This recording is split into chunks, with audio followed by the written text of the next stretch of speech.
Tere tulemast Eesti ajaloomuuseumisse. Meie muuseumi jaoks on täna väga tähtis päev, et kõigepealt toimub siin meil väga sisukas ja huvipakkuv sümpoosium, aga ka pärast seda kella 4 paiku avame uue näituse, mis on siis pühendatudki muinsuskaitse liikumisele ja kes muu kui ajaloomuuseum seda ei tee. Aga kuna saalis on ka palju noori inimesi, rõõmustavalt palju, siis väikene ekskurss. Läheme kõigepealt aastasse 1988. On kevad Tartus. Tartu Ülikooli ette on kogunenud tohutu rahvamass. Nendes on palju tudengeid, aga ka linnakodanikke ja inimesi kogu Eestist. Neid ümbritseb KGB nuhkide ja miilitsate ärev ring, kellel on kaasas kaamerad ja muud mõjutusvahendid, et pärssida seda, mis toimuma hakkab. Hakkasid toimuma kõned.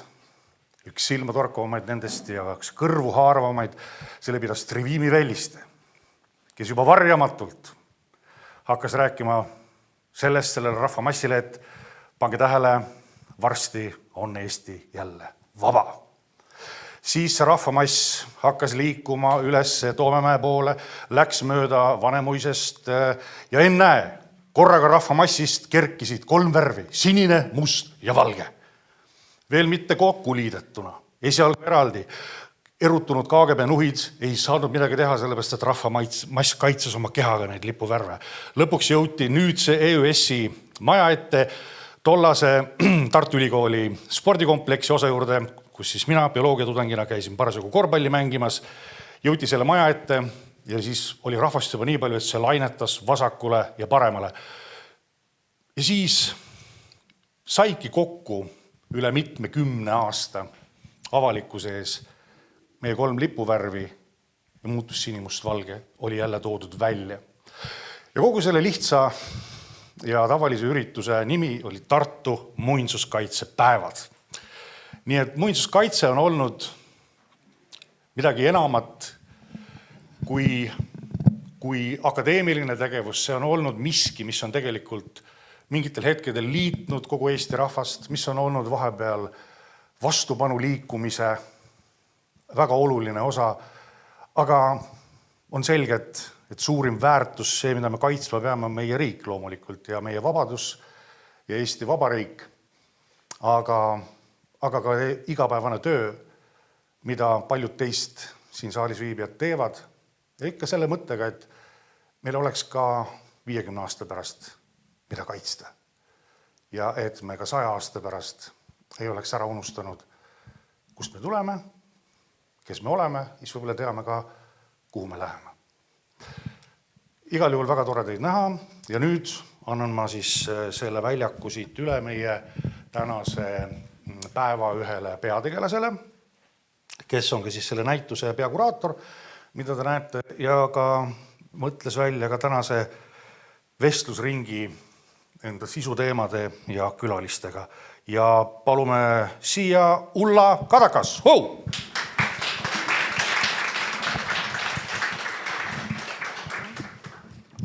Aitäh! Väljendan samuti suurt head meelt teid kõiki siin näha. Ja mis on tänase näituseks on nüüd juba seina peal, vitriinides asjad, ekraanides liikuvad pildid, et see on ühe ajahetke dokumenteerimine. Aga see ei ole veel kõik.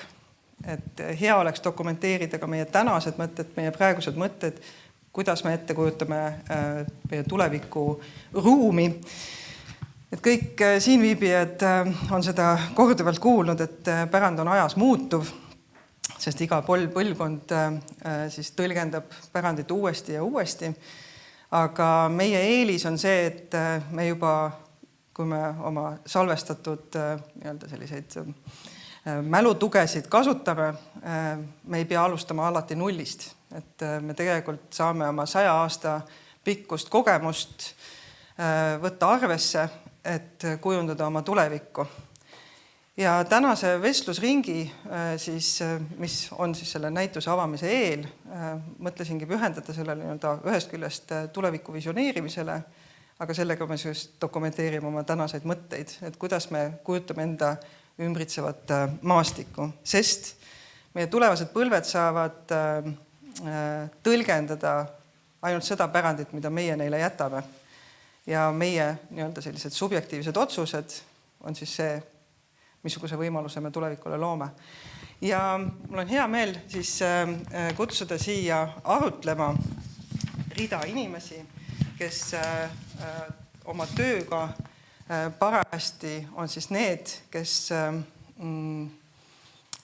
teevad neid teaduslikke valikuid, mille vahel poliitikud võiksid valida saada. Nii et loodame, et meie muinsuskaitse on teadmispõhine, mitte maitse küsimus, et nõnda. Kultuuriministeeriumi asekantsler Merilin, palun. Muinsuskaitseameti peadirektor Marilin, palun.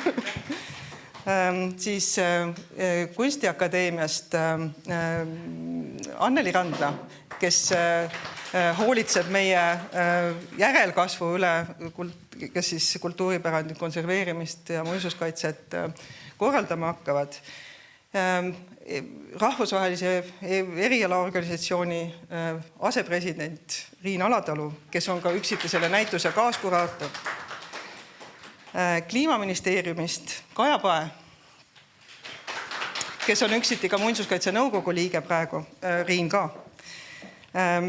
Siis Majandus- ja Kommunikatsiooniministeeriumist meie üleriikliku planeeringu koostamise koordinaator Anna Semjonova.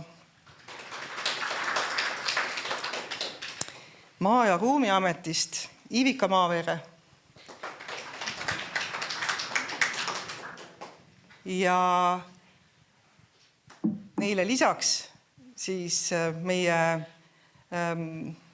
kaks riigi asutuse esindajat, kes hoolitsevad selle eest, et riik oleks hea pärandi omanik. Riigi Kinnisvara Aktsiaseltsi juhatuse esimees Tarmo Leppoja, palun. Ja Riigi Metsamajandamise Keskuse kinnisvara osakonna juhataja Karl Mänd. Nõnda, ja ma teid siis usaldan härra Indrek Treufeldi juhendada. Väga tore, suur tänu. Televisiooni kohta öeldakse, et see peaks olema nagu pahupidi raamat, et vähem sõnu ja rohkem tegusid ja pilte. Muinsusega on ka ju niimoodi, et see kõneleb meiega ilma sõnadeta ja küsimus on, kas me suudame seda lugeda, seda sõnumit, mida muinsus meile jätab. Ja ma üritan ka õppejõuna õpetada oma tudengeid teleajakirjanduses, et püüdke nii hakkama saada, et sõnu ei olegi vaja. Aga sellel suvel juhtus selline veider lugu, et ma sattusin täiesti veidra juhuse tõttu tegema giiditööd. Tundus imelik, ma mõtlesin, et see on üks selline mehhanitsistlik ja tobe töö. Aga nüüd ma olen avastanud, et see on väga huvitav interaktsioon, et sa näed nende inimeste kaudu, kellele sa Eestit tutvustad või Tallinna, kuidas see kõnetab see ruum, need seosed. Ja kõik see, mis silmasõnadeta on kättesaadav. See võib olla täiesti mingi tänava front, see võib olla mingi konkreetne hoone, see võib olla mingisugune detail, see võib olla mingi tehniline vidin ja erinevad ajastud, nagu öeldakse ju, et ei ole paremaid ega halvemaid aegu. Nii tõesti on. Ja siis ma tunnen, et kui tänulikud me peame olema sellele, et meil on see ruum, meil on nii palju elemente selles ruumis, elemente, mis ka kõnelevad selle loodusega kaasa ja siin on see huvitav seis, et looja ja loodus ja need kõik need asjad, mida siis inimene on loonud, et kuidas need kokku kõlksuvad. Aga veel üks, lihtsalt kui ma üritan oma seda seost muinsuskaitsega kirjeldada, siis üks selline seos on veel seotud Toomkirikuga. Ma olen Toomkoguduse juhatuses olnud päris pikka aega, seda koguduse juhatust isegi juhtinud päris pikalt. Ja seetõttu igapäevaselt puutun kokku niisuguste keeruliste riukalike küsimustega. ja samas ka avastustega, et paljud sellised epohhi loovad toomkirikut puudutavad muinsuskaitsealased või ka ajaloolised tööd on nõukaajal tehtud. Ja siis ka see küsimus, et kui me ajas tagasi lähme, kas me pöörame selle toomkiriku, kui meil on see võimalus ühel hetkel toomkirikut korralikult restaureerida, et kas me lähme tagasi siis usupuhastuse eelsesse aega või selle järgsesse aega või mis on need kihid, mida me siis teeme nähtavaks või need kihid, mida me ära võtame. Et see on jälle huvitav võimalus. See paratamatu dialoog, mis siis on meil objektidega ja muinsusega, kui me tahame seda paremaks teha ikkagi ja tulevikule säilitada. Aga mis siin ikka, teeme algust, ma saan aru, et meil on siin Eesti tõeline koorekiht muinsuskaitse valdkonnas. Ma olin täitsa ehmatanud, kui mulle öeldi, et 9 inimest on siin rivis, et see natuke nagu vanasti oli Eesti Raadios soovikontsert. Aga mis siis ikka, hakkame pihta ja ma pean spikerdama, et teie ametinimetused on nõnda peened, et võiks kõigi kohta öelda muinsuskaitse või muinsuse eest seisja, aga olgem siis täpsed ja võtame selle listi siis aluseks ja ma palun kõigil siis sissejuhatavas ringis mõelda, et mis on olnud teie kogemus, teadmine või arvamus just senisest muinsuskaitse korraldusest. Ja alustame siis nii, nagu meil nimed kirjas on. Merilin Piipuu on siis Kultuuriministeeriumi kultuuriväärtuste asekantsler. Ja andke mikrofoni edasi. Aitäh. Minul tõenäoliselt siis lasub täna kõige suurem koorem selle muinsuskaitsepoliitika kujundamisel ja muinsuskaitse just nimelt tuleviku loomisel. Ja igapäevaselt see ka töölaual on. Me teeme seda küll ametiga koos, muinsuskaitseametiga. Et tegelikult muinsuskaitse valdkonnas on Kultuuriministeeriumi ainus valitsusasutus. Ja see tähendab, et meil on heas mõttes väga palju jõudu selles valdkonnas. Aga me ka teame, et see valdkond on mingis mõttes mineviku pärand väga suuresti ja neid minevikust pärit muresi, mida valdkonnas lahendada, on ka väga palju. Neid inimesi, kes seda valdkonda armastab, on väga palju ja selles kontekstis justkui vahel on tunne, et ei teagi, kuhu poole joosta, et teha on niivõrd palju. Ma arvan, sa tunned sama. Ja täna et kuna see valdkond on väga keeruline, siis ma ütleks, et mis meil täna ministeeriumis on võib-olla kõige rohkem fookuses, ongi see, et millest me alustame ja kuhu me muidugi välja tahame jõuda, on samavõrd oluline hoida silme ees.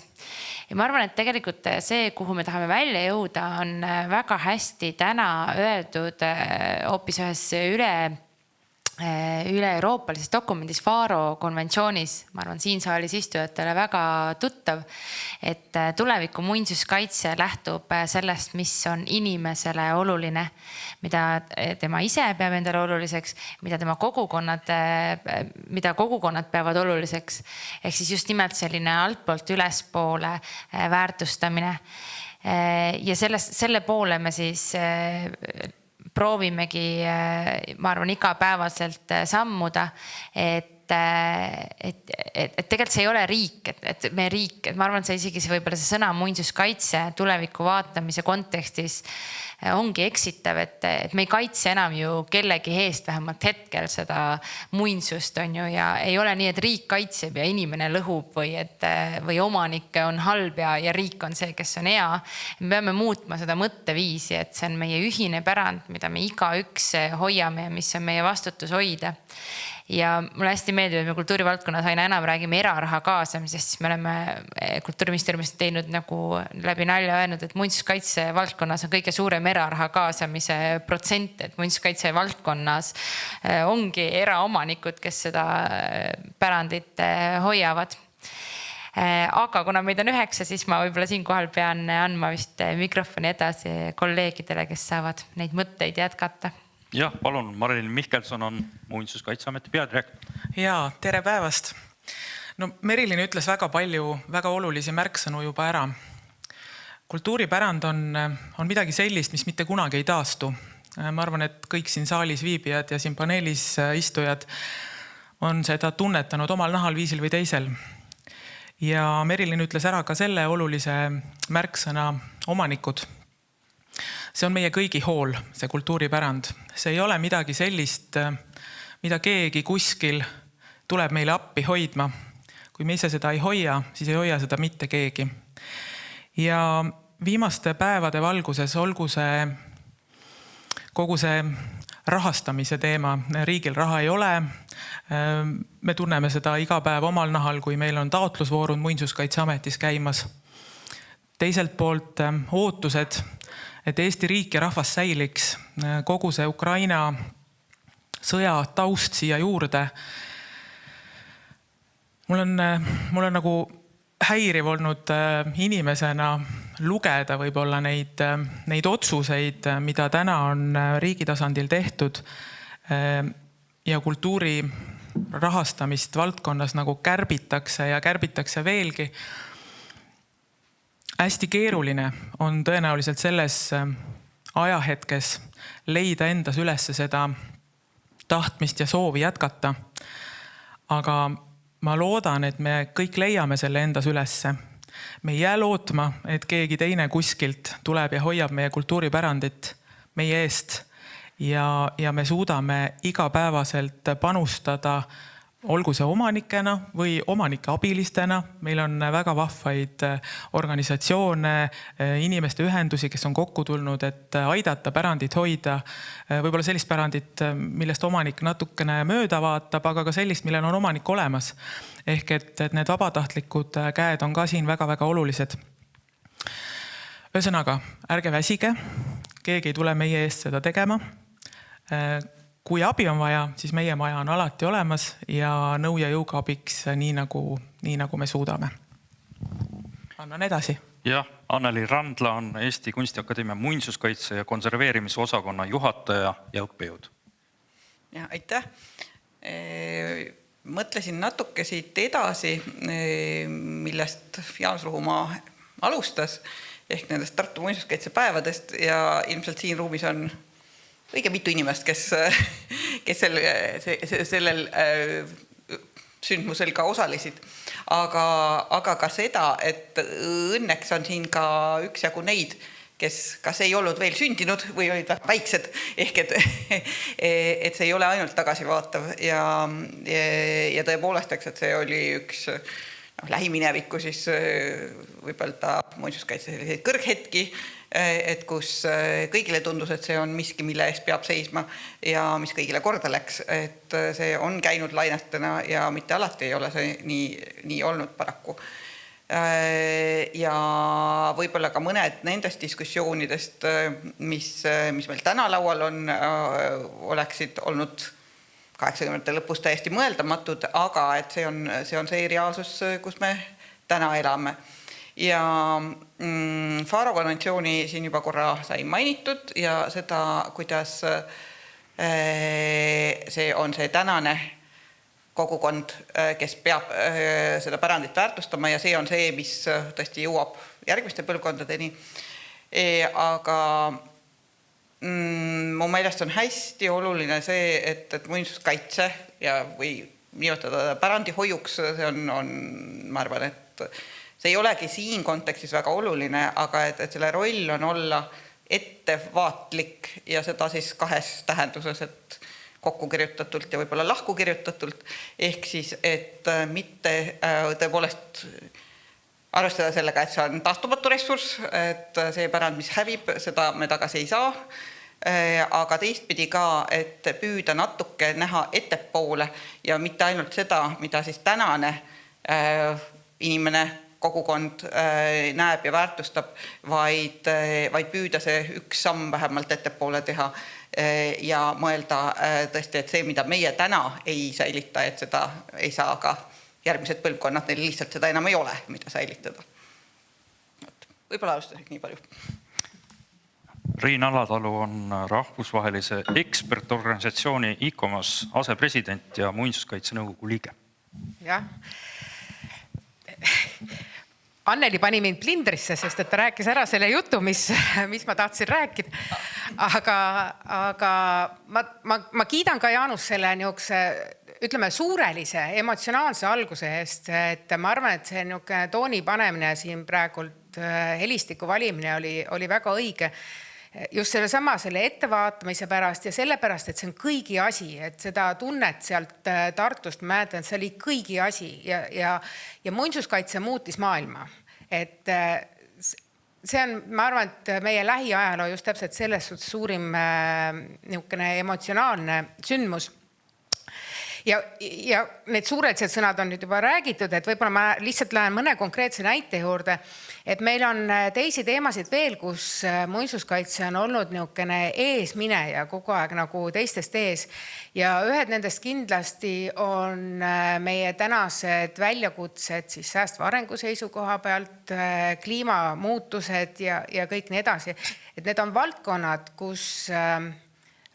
mis ongi nagu muinsuskaitse teemad, et need puudutavad kasutamist, taaskasutamist, hoidmist ja nii edasi. Ja meie roll praegu, mida ma väikse murega jälgin, on see, et nüüd, kui me näeme, et kogu ühiskond räägib nendest samadest teemadest, me kipume ise sellest rongist maha jääma, teised lähevad ja nad on ära unustanud, et see muinsuskaitse teema.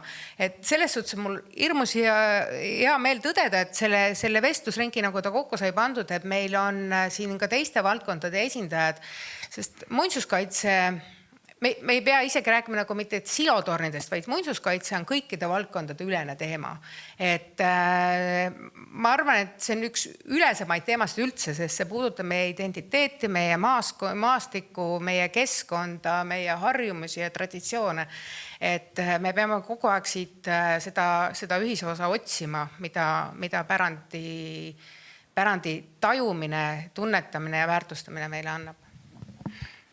Kaja Pae on Kliimaministeeriumi ehituse ja elukeskkonna osakonna juhataja, samuti muinsuskaitse nõukogu liige. Tere, head õhtupoolikut kõigile. Mul on hea meel, et see saal on ka inimesi täis, et kõik ei ole otsustanud ainult vahendatud ruumi kasuks. See tõesti rõõmustab. Aga kui küsimus oli, et mis on kogemus muinsuskaitsega seni, siis ma alustaks kohe nagu antiikeepostes, et tegevuse keskelt.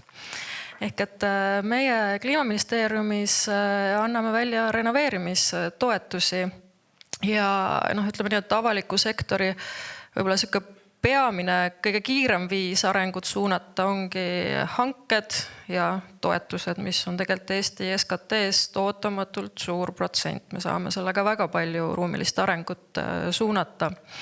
Ja meie renoveerimistoetused on siis ühed märkimisväärsema suurusega toetused. Kortermajade renoveerimiseks ja tegelikult on ääretult jabur külvata raha tasapaksult laiali ja jätta kasutamata võimalus siis toetuse tingimuste näol ruumilist arengut suunata. Jutuks hea küll, aga kuidas seda siis teha? Et kui meie väga selged põhimõtted on see, et me püüame kesklinnasid tihendada, elavdada, arengut kontsentreerida, mis tegelikult aitab luua ruumi kvaliteeti, aitab luua meeldivat nüüdisaegset keskkonda. Aga hea küll, et kuidas me siis neid linnakeskusi defineerime. Nii, aga mis siis selgus? Muinsuskaitsel on töö juba tehtud. Muinsuskaitse on määranud ära muinsuskaitsealad ja võib-olla selles mõttes nagu siin ka enne jutuks tuli, täitsa nagu võib-olla ka tahtmatul kombel vaadanud tulevikku. Ehk et saime siis tõesti kasutada muinsuskaitsealasid nõnda, et seal väärtuslikumad hooned A ja B kategoorias ja mälestised, et neile siis suunata tublisti kõrgem toetusprotsent ehk 20% juurde võrreldes sellega, mis teistele kortermajadele läheb. Et tegelikult ma tahaksin, et kõik linnad määraks oma eelisarengualad ära, aga seni kuni neid ei ole, kasutame muinsuskaitsealasid. ja eks see on ju väga selgelt nagu ka sihuke kõik võidavad skeem, et noh, nagu öeldud, osakond, mida ma juhin, kannab nime ehituse elukeskkonna osakond. Et miks see pärand nii kohutavalt palju korda läheb, on see, et tõesti ehitatud pärand juba on pool võidust, kui see korda teha kvaliteetselt ja hästi, ehk siis juba pool sellest heast elukeskkonnast, mida me soovime luua. Anna Semjonova on Majandus- ja Kommunikatsiooniministeeriumi maa- ja ruumipoliitika osakonna nõunik ja üleriigilise planeeringu koostamise koordinaator. Suur tänu. Tere pärast lõunat kõigile ka minu poolt.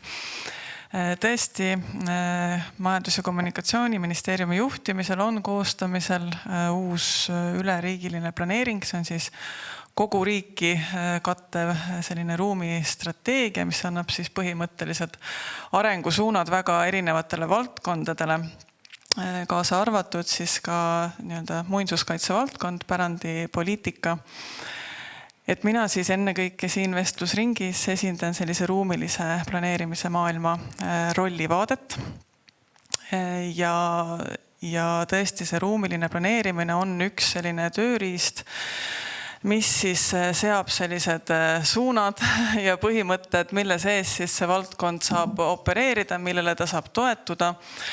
Ja ruumilise planeerimisega olen ma toimetanud pikalt, varasemalt kohaliku omavalitsuse tasandil ja peamiselt üldplaneeringute mõõtkavas, ehk siis natukene detailsem vaade kui praegu, aga need põhimõtted laias laastus ikkagi kattuvad, et see pärandi kesksus on läbi pika aja olnud planeerimises väga olulisel kohal, aga nagu siin ka eelkõnelejad on välja toonud, et tegelikult nüüd on lisandunud siia ka sellised uuemad aspektid, et kõik need kliimamõjudega kohanemine ja julgeolek ja majanduse pool, et on nagu täienenud see spekter, et kõik need valdkonnad on meil olulised ja orbiidis.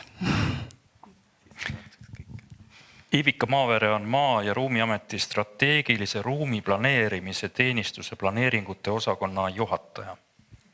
Tere ka minu poolt. Mul on päris palju ühist Anna jutuga, et võib-olla kordama kõike ei pea hakkama, aga Maa- ja Ruumiameti seisukohalt ka me oleme siis tegelikult sellesse muinsuskaitse ja pärandi väärtustamisega seotud läbi planeerimistegevuse. Ja on kindlasti väga palju aspekte, nii nagu eelkõnelejad ka välja tõid, et üks on siis kultuuripärand, ütleme kultuuriväärtuste või muinsuskaitse aluste objektidena, aga need on olemas ka, ütleme siis väärtuslikud maastikud, 20. sajandi kultuuripärand, miljööalad ja nii edasi, mida siis nii ütleme siis detailplaneeringute raames, eks ole, saab väärtustada ja ütleme siis arendamise ette näha kui ka üldplaneeringute puhul. Ja meie roll on olnud ka väga suuresti see püüd, et inimesi, kes on sellest kultuuriväärtuste teemast puudutatud läbi üldplaneeringute, et neid ka siis piisavalt kaasatakse, et neile nagu teadvustatakse ka seda nagu temaatikat, valdkondi, mida see nagu kaasa toob.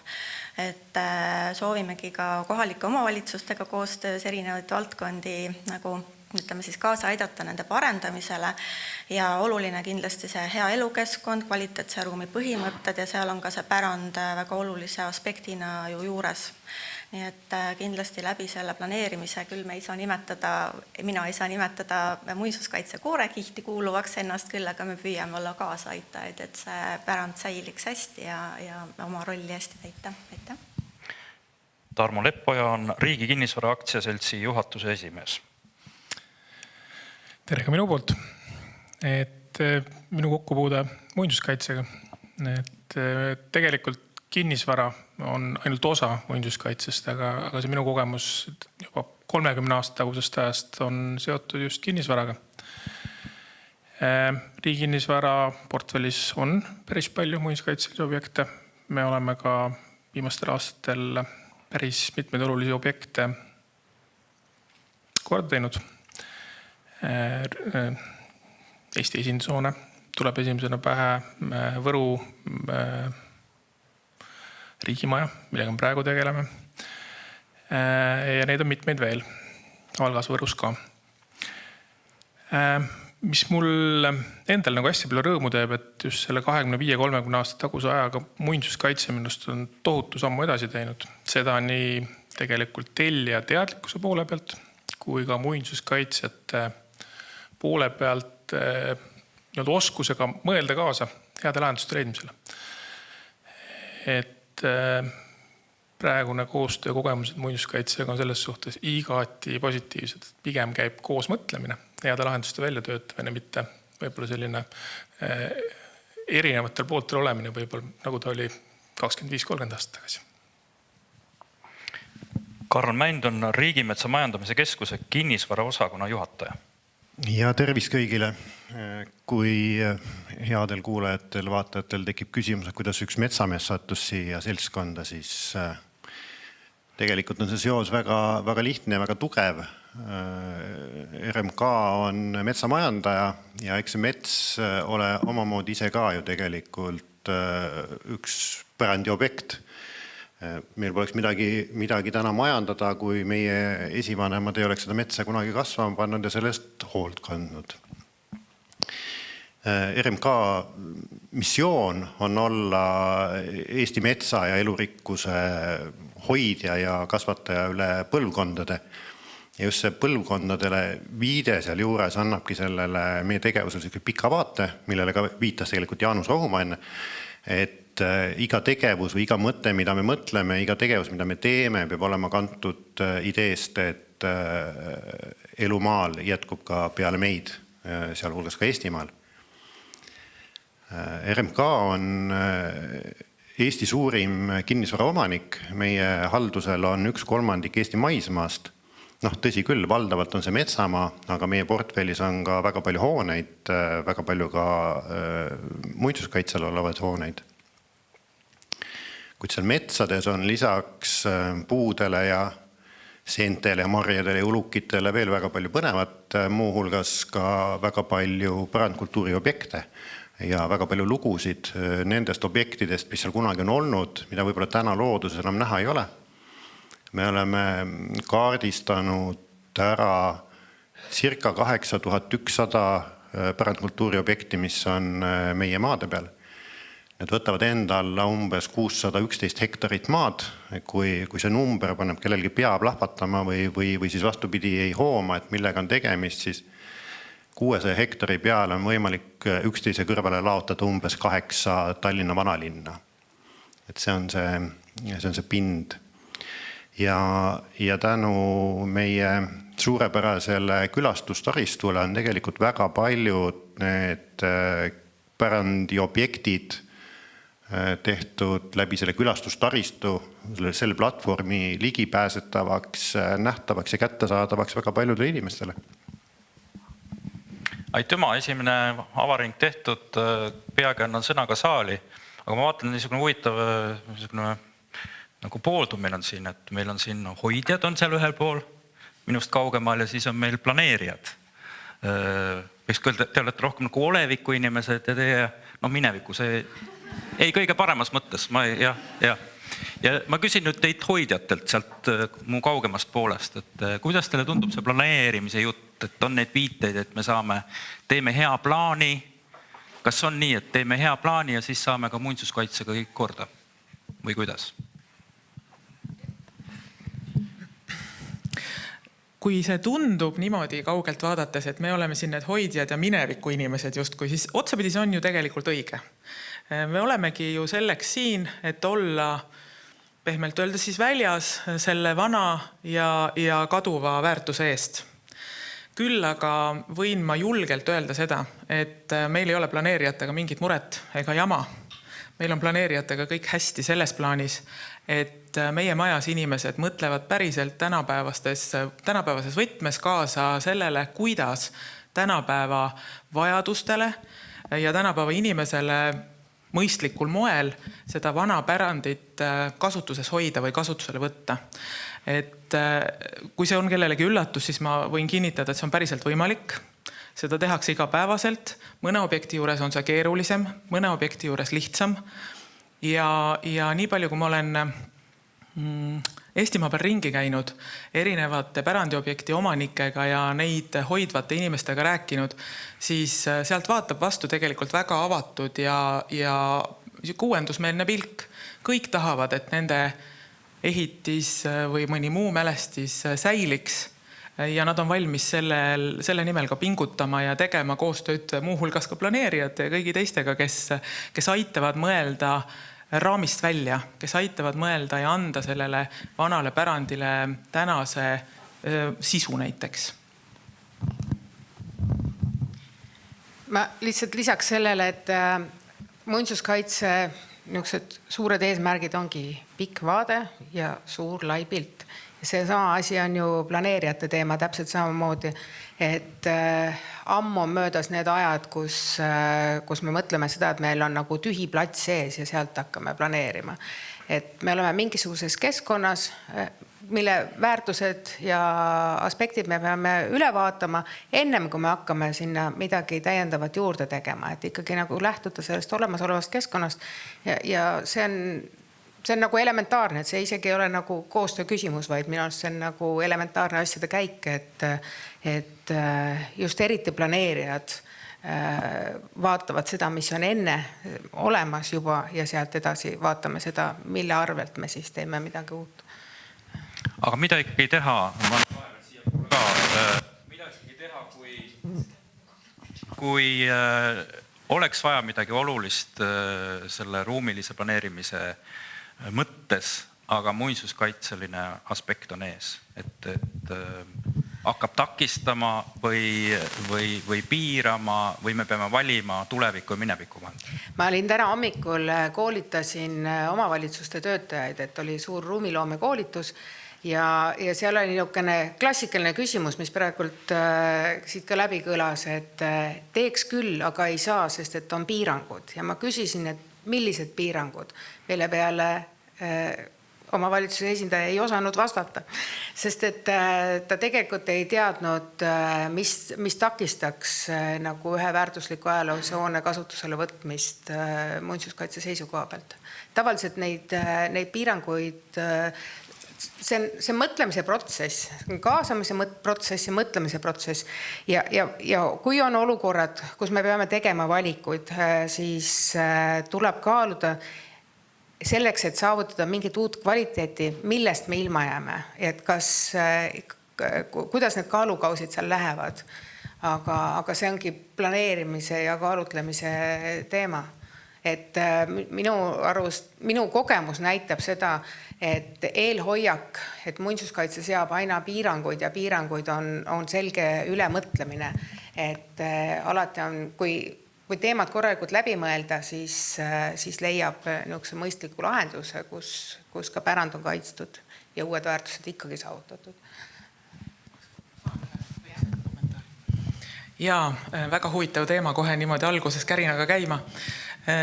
See folkloor, et muinsuskaitse on üks igavene pidur, ei luba midagi teha ega ehitada. No see on selline klassika, et ükskõik millisesse seltskonda ma lähen, ma pean võib-olla selgituseks siis ütlema, et minul ei ole muinsuskaitse, arhitektuuri, kunsti ajaloo ega ajaloo tausta, mina olen jurist. Ja enne ma töötasin maksunduses, siis oli teine küsimus, eks ole, kui ma seltskonda läksin. Nüüd on siis see küsimus, et issand jumal, muinsuskaitse, mul on siin vana maja, issand, kas ma ei tohigi aknaid, eks ole.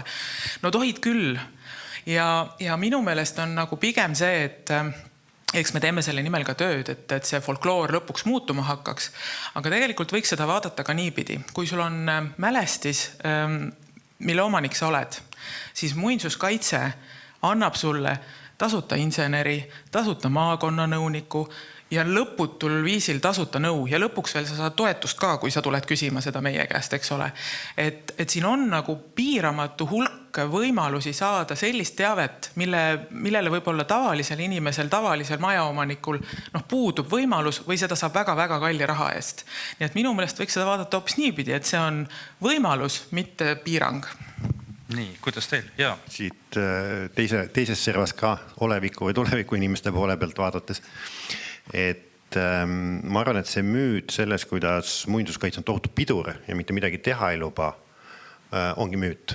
Et need lood kuskil tekivad ja jäävad oma elu elama No, minu kogemus on väga erinev läbi erinevate organisatsioonide, kus ma olen kokku puutunud muinsuskaitsega või siis ka rekonstrueerimisega konkreetseteks. Et see väga palju on sõltunud ühest küljest ametnikust, kes konkreetse objektiga tegeleb, valdavalt on olnud väga koostöövalmid. Ja ma arvan, et see võti on pigem selles, et kui muinsuskaitse kaasata nagu õiges faasis, siis on edu nagu märksa suurem ja märksa parem. Aga sageli see ka nii ei ole. Võib-olla me oleme lihtsalt jäänud pooleli mõne objektiga või mõne tööga ja heitnud selle liiga kergekäeliselt kõrvale lihtsalt. Aga mida ma täna nagu tunnetan on see, et mingi koha peal jooksevad asjad errorisse, et kui mul on objekt, mida ma tahan väärtustada, ma tahan seda võtta kasutusele, ma tahan selle avada kogukonnale või ühiskonnale tegelikult, mitte ainult kogukonnale. See võikski olla ju selle väärtuse mõte, et see väärtuslik hoone on käibes, et seda inimesed saavad kasutada ja nad päriselt näevad, et mis asi see on, mis on kaitsele võetud või mis see meie ajalugu on, meie pärand on. Aga nüüd ühest küljest tulevad meile mängu, ma ei ütle, et piirangud, aga kitsendused, universaalne disain, me peame vaatama, et kõik inimesed vahemikus hällist hauani saaksid selle hoones liikuda, saaksid seda hoonet kasutada. Me peame vaatama, et tuleohutuse poole pealt oleksid kõik nõuded täidetud, kui me sinna inimesed sisse toome, mis näiteks võib tähendada siis, et peab olema mitu väljapääsu hoonest, peavad olema liftid hoones, selleks, et ratastooliga pääseks ka igale poole. Ja siis tuleb muinsuskaitse, kes ütleb, et ärge ühtegi seina maha võtke, ärge ühtegi ukse ava laiemaks tehke. Ja siis on nagu selline tunne, et nagu mis mõttes. Et kui see hoone kunagi on olnud mõni, ma ei tea, härjatall, et see ju ei tähenda, et seal nagu tulevikus saab ainult härgasid hoida, et me võiksime ju sinna leida mingi funktsiooni. Ja see on nagu see koht, kus minu meelest me peaksime arendajatena tegema muinsuskaitsega väga palju rohkem koostööd ja leidma neid mõistlikke lahendusi, et need hooned ei jääks nukralt seisma kuskile sinna mõisapargi nurka teadmisega, et see on väga väärtuslik hoone, aga mitte keegi seda ei kasuta, sest me ei saa talle inimesi sisse tuua. Ja mina kommenteeriks ka seda, et kas muinsuskaitse on ees ja kogemus väga pikaaegne ka kohalikus omavalitsuses, ma julgen küll öelda, et ei. Et pigem minu meelest see muinsuskaitse, nagu öeldakse, all olev see staatus annab lõpptulemusel sellele asjale nagu väga suure kvaliteedimärgi, et ütleme nii, et väga hoolikalt neid projekte koostatakse, kõik on väga hästi läbimõeldud, juurde ehitised, laiendused, kõik on väga valsate silmade alt läbi käinud. Need tulemused on tegelikult väga tihti, ütleme, väga rikastavad siis linnaruumi ja ütleme, kui valida siis, et kas teeme uue või teeme siis vana korda ja laiendame ja rekonstrueerime, võtame uude kasutusse, siis igal juhul see viimane variant on nagu ruumiliselt palju rohkem neid kihte esile toov. Ja minu meelest see pärandi kaitse mulle näib ka, et see on nii planeerimisel kui võib-olla ka projekteerimisel, ta võtab aega, see on tõsi, et see on võib-olla nagu selline koht, mis oma omanikule tuska teeb, aga minu meelest see nagu väärib seda eesmärgi, ütleme selle poole püüdlemist igal juhul. Võib-olla sekkun ka, et muidu kõik tundub on üksteisega nõus ja jube hästi on kõik ja võikski laiali minna. Et mina olen arhitekt, see tähendab, et peale vanade majade mulle päris meeldivad ka uued majad. Ja laias laastus vanad majad väga meeldivad, eks ju, pärandkultuur väga meeldib. Aga tegelikult on tõesti see küsimus, et kui siin Merilin enne tõi välja, et kõige olulisem, püüame kaitsta seda nüüdisaegset inimest ja tema vajadusi.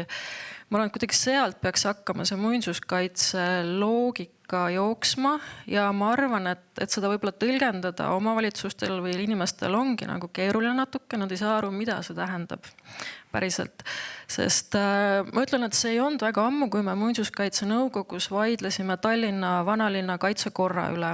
Et kas tohib teha katuseaknaid ja katusetrasse nähtavatesse kohtadesse või mitte. minu seisukoht oli selge, et jumala eest usaldame tänaseid arhitekte ja jätkuvalt see linna tihendamine, kogu säästva arengu põhimõte, et katuseaknaid on võimalik paigutada ja ka katusetrasse nii, et see kõik näeb väga kaunis välja ja see kindlasti tõstab inimeste elukvaliteeti.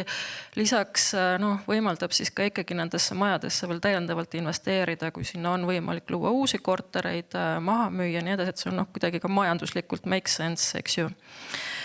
Aga ütleme nii, et ega meil väga suurt üksmeelt seal nõukogus ei olnud tingimata, et tegelikult eks need vaidlused ja arutelud on tegelikult nagu tohutult tähtsad, et mis ikkagi on see väärtus ja need iga kord nagu päriselt läbi vaielda niimoodi ausalt ja võimalikult nagu oma eriala argumentid lauda tuua, see on ülioluline. Et ma võin tuua näite Veneetsias San Marco väljak, võib-olla selline üldse nagu kõige püham ja kaitsmist vääriv ruum. Kõpsti tulid katuseaknad ükskord ja väga vaadeldavad.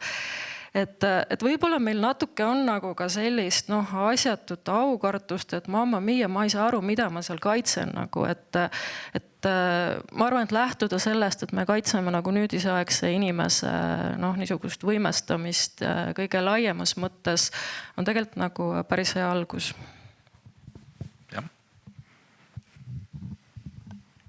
Ma tahtsin ka tegelikult seda dialoogi olulisust tuua, et nii nagu Kaja just rääkis, et ma arvan, et see dialoogi pidamise julgust peaks meil olema ja ka muinsuskaitseobjektide puhul, et ei juhtuks nii, et see on muinsuskaitse all, seda ei puudu, on ju. Ja mul on tegelikult tagantjärgi hästi kahju, et me ühe dialoogi koha magasime maha või otsustasime seda mitte pidada ja see on tegelikult Rahvusraamatukogu uus hoone. Sest kui me vaatame moodsaid raamatukogu, siis funktsionaalsuselt see ei ole moodne raamatukogu. Ja me oleks pidanud vähemalt arutlema selle üle, et kuidas tänapäevast raamatukogu sinna hoonesse teha ja kas see tähendab ka mingis osas selle hoone nii-öelda muutmist, aga paraku seda arutelu ühiskonnas too hetke ei peetud, aga ma arvan, et see oleks olnud selline vajalik ühiskondliku arutelu koht, et ma igati toetan.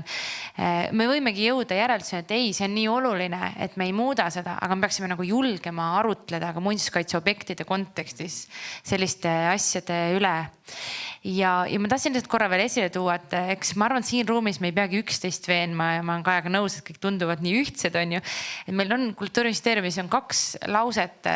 Üks on, et kõige rohelisem hoone on see, mis on juba ehitatud ja teine on, et pärand säilib ainult siis, kui ta on kasutuses. Ma mäletan ise hästi, et kui ma 5 aastat tagasi rääksin seda mõnes teises ministeeriumis, siis ei olnud võib-olla veel seda ühte meelt, on ju. Me ajasime natuke rohkem nagu oma asja, on ju, et kes oli saanud kuskilt Euroopast raha ja tahtis teha uusi asju ja välistas automaatselt pärandi. Ma arvan, et täna me tegelikult oleme vähemalt ministeeriumite ja kohalike omavalitsuste tasandil seda meelt. Need 2 lauset ei vaja enam tutvustamist. Aga nagu kommunikatsiooniga ikka, siis need laused vajavad tutvustamist kõikidele teistele inimestele Eesti ühiskonnas, on ju. Et see on see, et endal on täiesti kõrini nendest lausetest juba. Ja kui on endal täiesti kõrini, siis võib-olla juba mõni inimene on veel sellest aru saanud. Aga ma arvan, et nii nagu Marilyn rääkis, et ei ole pidu, kust ma ei peaks oma sõprade või sugulastega neid teemasi arutama.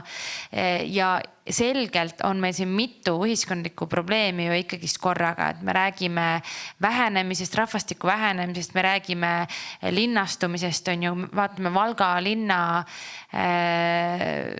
inimeste arvu vähenemine, see on drastiline, et me peame kuskilt nagu, see on see dialoogi vajalikkus, on ju, et me peame kuskil leidma selle, mis on kõigile jõukohane, mis on meie ühiskonnale jõukohane, et me ei saa 0-4-ks hoida kinni sellest, mis kunagi oli, vaid me peame ikkagi arvestama neid protsesse ja suundumisi.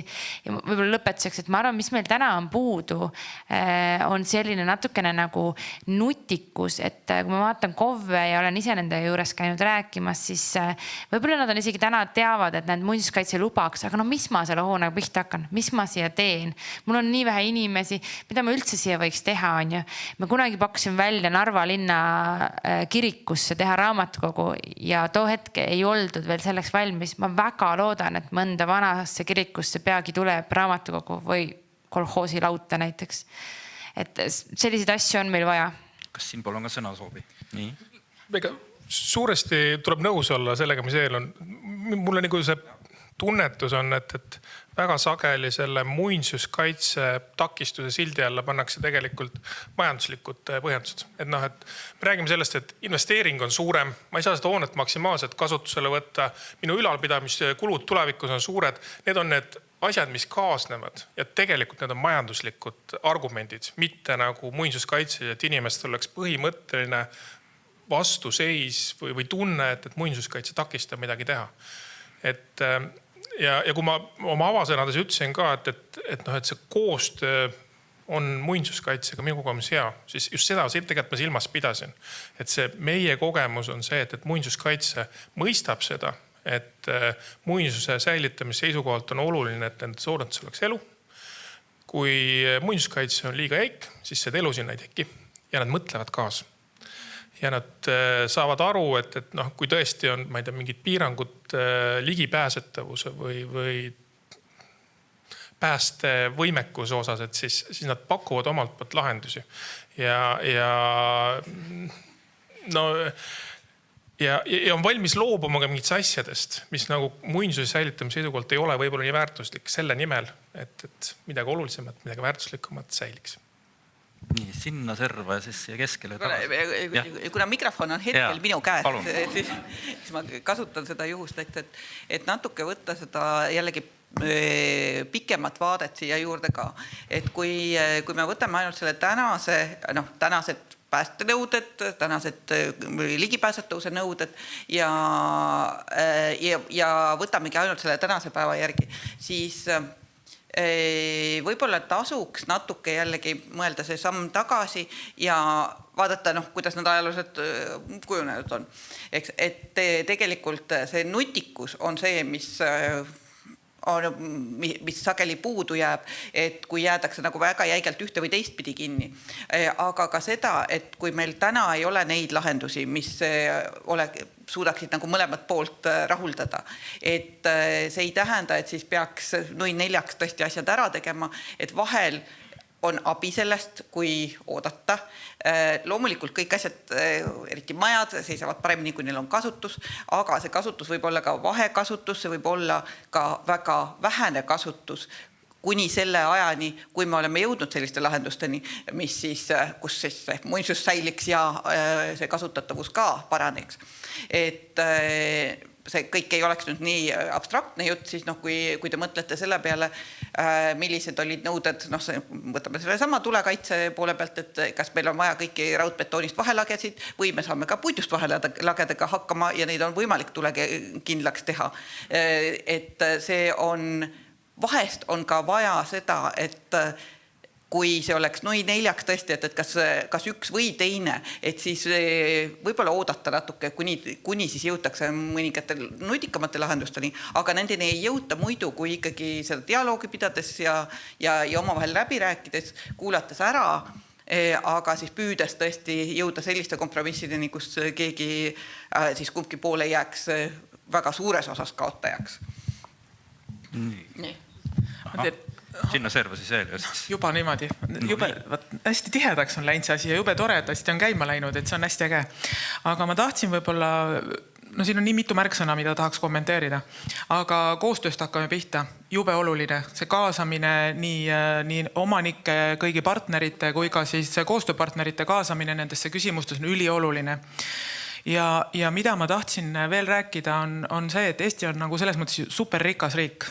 Meil on üle, tänaseks on neid mälestisi nüüd riiklikult kaitstavaid natuke alla 26 000. See on meeletu suur kogus. Et seal on nii ehitismälestist, muidugi arheoloogiat, ajalugu, kõike, eks. Väga-väga keeruline on kõike seda säilitada aegade algusest aegade lõpuni. Ja käisin just hiljuti ühel konverentsil, kus olid koos kõikide Euroopa riikide kultuuripärandi juhid. Ja see oli ühine mure. Väga kummaline, eks ole. Lõunast põhja, idast läände ja kõigil on enam-vähem sama mure. Võib-olla natuke teistel põhjustel. Mõnda mõjutab kliima rohkem, teisel on igasugused sõjafrondid lähemal. Aga mure on ühine. Mida me teeme oma päris suure koguse pärandiga, mida mingil põhjusel mingisugune olukord ohustab. Ja sealt jäi kõlama, mõnes mõttes võib-olla ja kellegi jaoks kindlasti väga häiriv mõte, aga ma arvan, et sellel teemal tuleb hakata meil dialoogi harjutama, et on ilmselt osa pärandist, millest me aja käigus peame loobuma. Viisil või teisel ta hääbub. Väga keeruline on otsustada ja kes veel peaks otsustama, mil moel seda teha. Aga tõenäoliselt see on üks teema, mida me peaksime mingil hetkel arutama. Mul oli veel mõtteid, aga nüüd ma annan Riinule. Ja meil on vahepeal niisugune nagu mikrofoni räkki, et kes selle palli endale saab, siis see jookseb edasi selle palliga pärava poole. Et meil on tegelikult siin keskel. See on loogiline, kui Riin räägib. No nii. Siin oli mitu teemat, mille ma tahtsin vastata, aga nüüd Marilyn praegult pani selle palli veerema, mis tuleb tagasi lüüa kiiresti. Et mälestiste hulk, ma arvan, et ametijuhatajalt ka siin seltskonnas, kes teab seda statistikat päris hästi, opereerida numbriga 25 000 on kallutatud, sest me teame, et sellest 25 000 umbes 13 000 on küünlajalad ja lühtrid. Eks, et meil on neid ehitisi sealt ikkagi nagu kõvasti vähem. Ja ma tuletan meelde seda Jaanuse algust, et me kõigepealt me vaatame suurt pilti, seda nagu ühist asja, seda, mis on meie jaoks tähtis. Ja ma täiesti usun seda, et sama Euroopa muinsuskaitsejuhtide kokkusaamisel võisid jõuda selliste järeldusteni sealt, sellepärast, et kogu Euroopas on muinsuskaitse muutumas väga normitehniliseks. Ameteid juhivad juristid ja me jälgime seda, kuidas me saaksime täpselt täita seadust ja see on muidugi õige, et kui me midagi kaitseme, siis me peame ka toetama ja kõik nii edasi. Kõik see niisugune nagu tehniline jutt on okei ja korrektne, aga suur pilt, kui me vaatame seda, mida see nagu inimeste jaoks see tähendab see pärand, siis me unustame selle suure pildi sealt sellest normitehnilisest jutust ära. Ja Rahvusvaheline muinsuskaitse ekspertorganisatsioon, mida mina esindan, meie oleme praegu täpselt vastupidises mures. Meil oli suur statistika kogumine, mida on jube keeruline kokku saada Euroopa kohta, ka Euroopa kohta, rääkimata kogu maailmast, et palju me üldse kaitseme ja mida me kaitseme.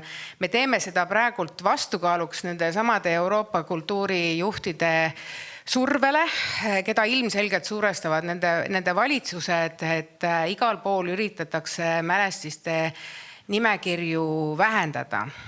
Ja ma ütleks, et veel nagu tagasi põrgatada seda, et mainisid Valgat, mis on üks koht, kus kohalikud nutsid silmad peas, sest nad ütlesid, et muinsuskaitseala ka natuke liialdan, aga muinsuskaitseala kaotamine tähendab seda, et nad kaotavad tükikese oma väärtusest, oma identiteedist, oma enesekindlusest.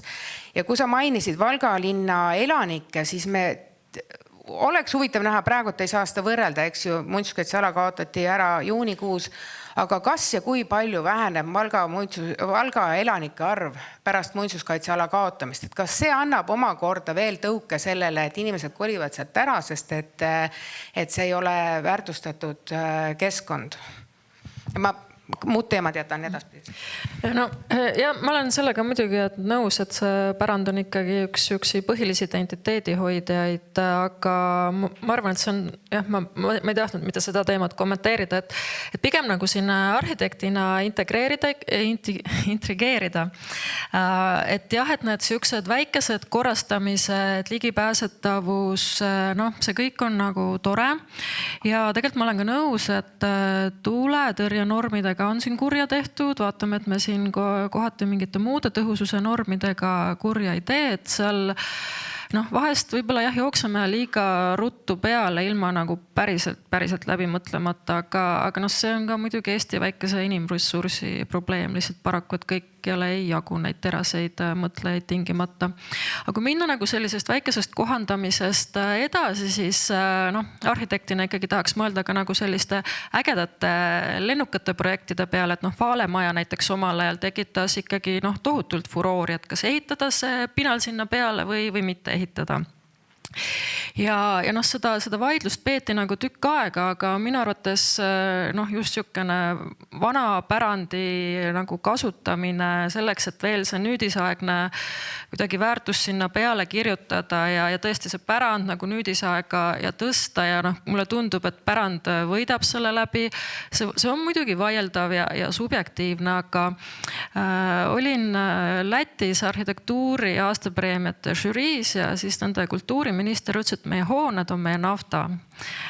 Ma väga nagu tahaks näha seda, et me õpiks kuidagi fantaasiarikkamalt selle pärandiga ümber käima, et me oskame laias laastus teha seda, et me võtame kogu sisemuse maha, jätame niisuguse totaka fassaadi, vabandust, kuhugi tänava äärde või siis üks-ühele teeme korda, eks ju. Aga äkki oleks veel mingeid võimalusi, et mulle tundub, eriti nüüdisajal ja eriti meie demograafilises olukorras, kus me tingimata massiliselt ei pea uusi maju ehitama, et äkki see ümberehitamine oleks nagu niisugune teema, mida edasi arendada, tuua sinna rohkem arhitektide tähelepanu, preemiaid, arhitektuurivõistlusi.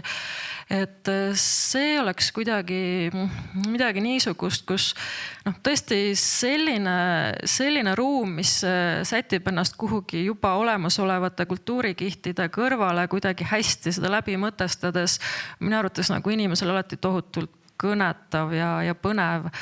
Ja eks seda näitavad laias laastus uuringudki ka, et niisugused nullist üles ehitatud linnaruumid ei kõneta, et ikkagi selline paljusid kultuurikihte ühendav, aga mitte nii-öelda sinna minevikku jääv ruum on see, mis on tegelikult nagu mõnus.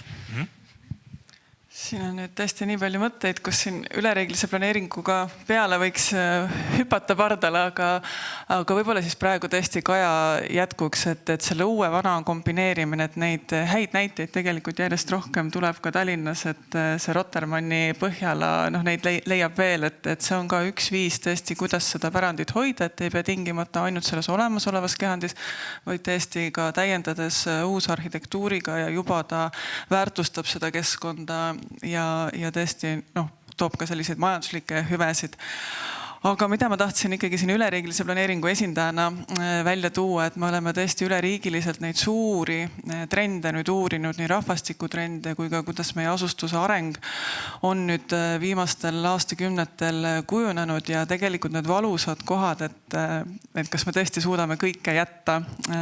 Et see tõesti tuleb tõenäoliselt ikkagi lähiaastatel väga suuresti meil debateerimise alla, sest meie numbrid ja andme ja teadmispõhised uuringud näitavad väga selgelt, et me tõesti väheneme, kahaneme, eriti drastiline on see äärealades ja meil toimub tugev linnastumine. Ja see nutikas kooskasutus, mis siin eelnevalt läbi käis, et see on ka tõesti üleriigilise planeeringu üks selliseid keskseid ruumipoliitilisi sõnumeid, kui siis niimoodi erialases keeles rääkida, et me peame järjest rohkem mõtlema, kuidas me saame erinevaid funktsioone koos kasutada, kokku tuua ka nendes ajaloolistes hoonetes, et ka siin võib olla natukene paindlikumalt tulevikus hakata mõtlema. Aga neid mõtteid oli siin hästi palju, et võib-olla... Nii, viimane sõna siia serva, siis vaatame, kas saalis on reaktsioone, ääremärkusi. Ja aitäh. Mina kaldun ka sellesse serva siin vestluses, kes pigem on seda meelt, et sellel hoonel, valdavalt räägime hoonetest, on perspektiivi siis, kui seal on elu sees. Ja selleks, et see elu sinna tuua, peab olema paindlik ja kaasaegne, et tegelikult peab ikkagi vaatama, mis on tänased vajadused ja kuidas need tänased vajadused kohandada sinna keskkonda. Mulle väga meeldib see mõte, et peaks palju julgemini vaatama, kuidas me saame neid täiendada, kuidas järgmistele põlvedele edasi anda pärand, mis on juba mitmekihiline. Seal võib vabalt olla 15. sajandit, 18. sajandit, 21. sajandit ja kõike muud. Nad võivad julgelt olla üksteisest eristatavad, aga nad peavad kokku kõlama. Ja neid näiteid on minu meelest tõepoolest täna juba olemas ju väga-väga palju. Rotermanni kvartalis siin juba mainiti, Ülemiste City, minu meelest on üks täiesti minu jaoks väga sümpaatne näide ka selline täiesti tehnoprojekt nagu Vabaduse väljaku parkla, mis on nagu väga hea näide sellest, kuidas on võimalik kaitsta seda, mis on kunagi olnud, aga samas anda sellele keskkonnale täiesti uus funktsioon ja uus elu. No nii, vahepeal ajaga käsi palun püsti, kui tahate midagi küsida, sekkuda. Ei? Ma pean ütlema, et mul oli see eriline privileeg näha seda näitust juba. Ja ma ei tea, kas see on nagu filmiga, et ei tohi ära jutustada, mis seal on. Millega see lõpp? Lõppu ei tohi. Jaa, aga mul jäi seal üks aastaarv meelde, see on 1666, kõlab natuke saatanlikult, aga ikkagi. Aga see oli aeg, kui Rootsi kuningriigis otsustati, et peab olema selline muinsuskaitse seadus. Millele ma tahan nüüd viidata on see, et tegelikult see rada, kohati jääb selles diskussioonis mulje, et meil on täiesti uued valikud, enneolematud valikud. Aga meil on ju kogemus. Et kas meil midagi sellest kogemusest ka võtta, sellest pikast loost, sellelt pikalt rajalt, mis me oleme kõndinud muinsuskaitse vallas? Ma hoian seda mikrit ja siis. Muidugi on kogemus ja ma arvan, et see tegelikult kõlab kokku sellega, mis ma tahtsin öelda kommentaariks, et ennem käis mõte läbi, et muinsuskaitsjad on muutunud ajas. Tegelikult on ju kõik ühiskonna liikmed muutunud võrreldes selle 90. aastatega. Ja muinsuskaitse on paindlik sellepärast, et teine osapool on paindlik. Aga sellest 1666. aasta kogemusest, et kui lähete sinna näituse seaduse teksti, te saate kuulata, see on erakordselt kaasaegne seadus. Tegelikult me võiksime selle sama seadusega edasi töötada, mitte midagi ei juhtu.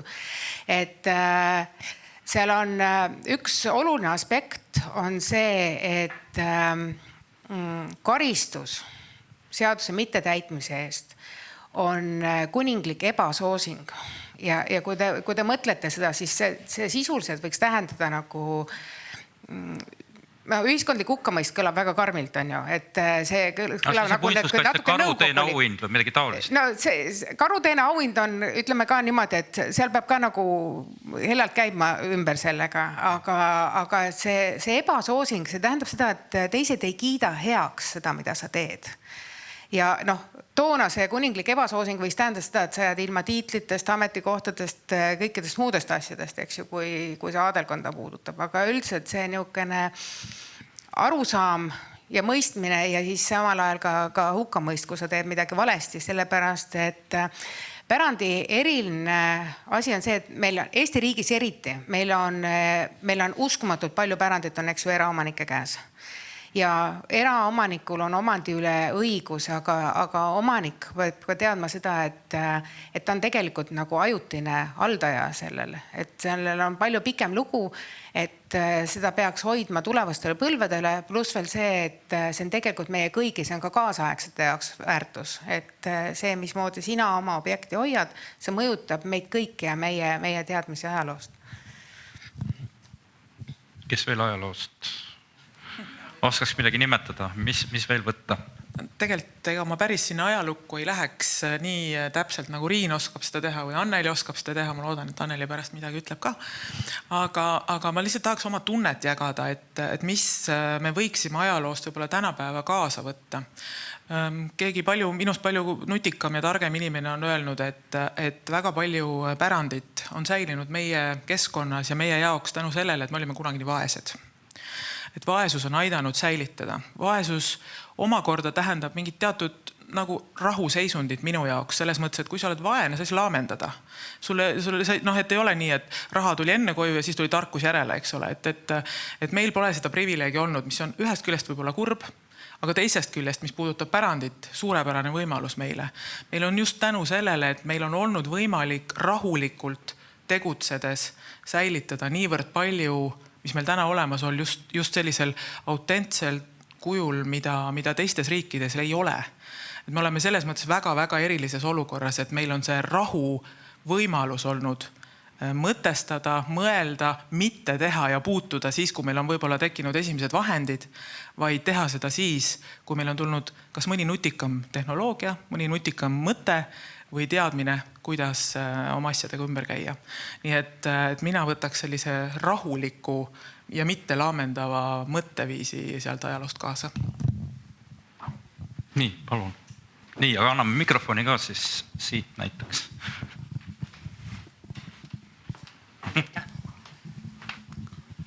Ülo Puustak, kutseline muinsuskaitsja Erus. Tähendab, ma üldiselt ütlen, et see jutt, mis siin täna selle eesseisuse, võime seda nimetada nii, arvamuses nagu kõlas, see on väga tore, huvitav. Ja ma pean ütlema, et umbes samasugust juttu ma mäletan 50 aastat tagasi. 1970. aastatest, kus siis oli tolleaegne restaureerimisvalitsus, kus oli uurimisprojekteerimisosakond keskelt läbi 150 inimesega ja need diskussioonid, need olid võrdlemisi tihti. Arutati seda sama asja, eks ole, et Tallinna vanalinnast kaovad elanikud ära. Arutati seda, et mida teha nende hoonetega, mis on nagu unarusse jäetud või maha jäetud. Raha ei ole eriti palju ja nõnda edasi. Nii et need on väga tuttavad teemad ja tõesti läbi 50 aasta on need ilmselt väga aktuaalsed. Ma tahaksin nagu üldiselt üksikule praegu tulla ja tarkade nõukogu küsitleda sellel teemal, et miks nüüd see kõige tähtsam asi on meil renoveerimine, see termin ja see tegevus. Ma võin teile öelda, et ma mäletan seda aega, mis oli selle ülemineku ajal ja kus kohalt see termin kasutusele võeti, olgugi, et see on iidamast juba, eks ole, Heera tempel Olümposel, mis 6.–7. sajandil enne Kristust ehitati, siis 7 sajandit hiljem juba oli veel alles üks tammepuust piilar. Teised olid kõik juba vahetatud kivikonstruktsioonide vastu ära. Vaat see oli siis see renoveerimine.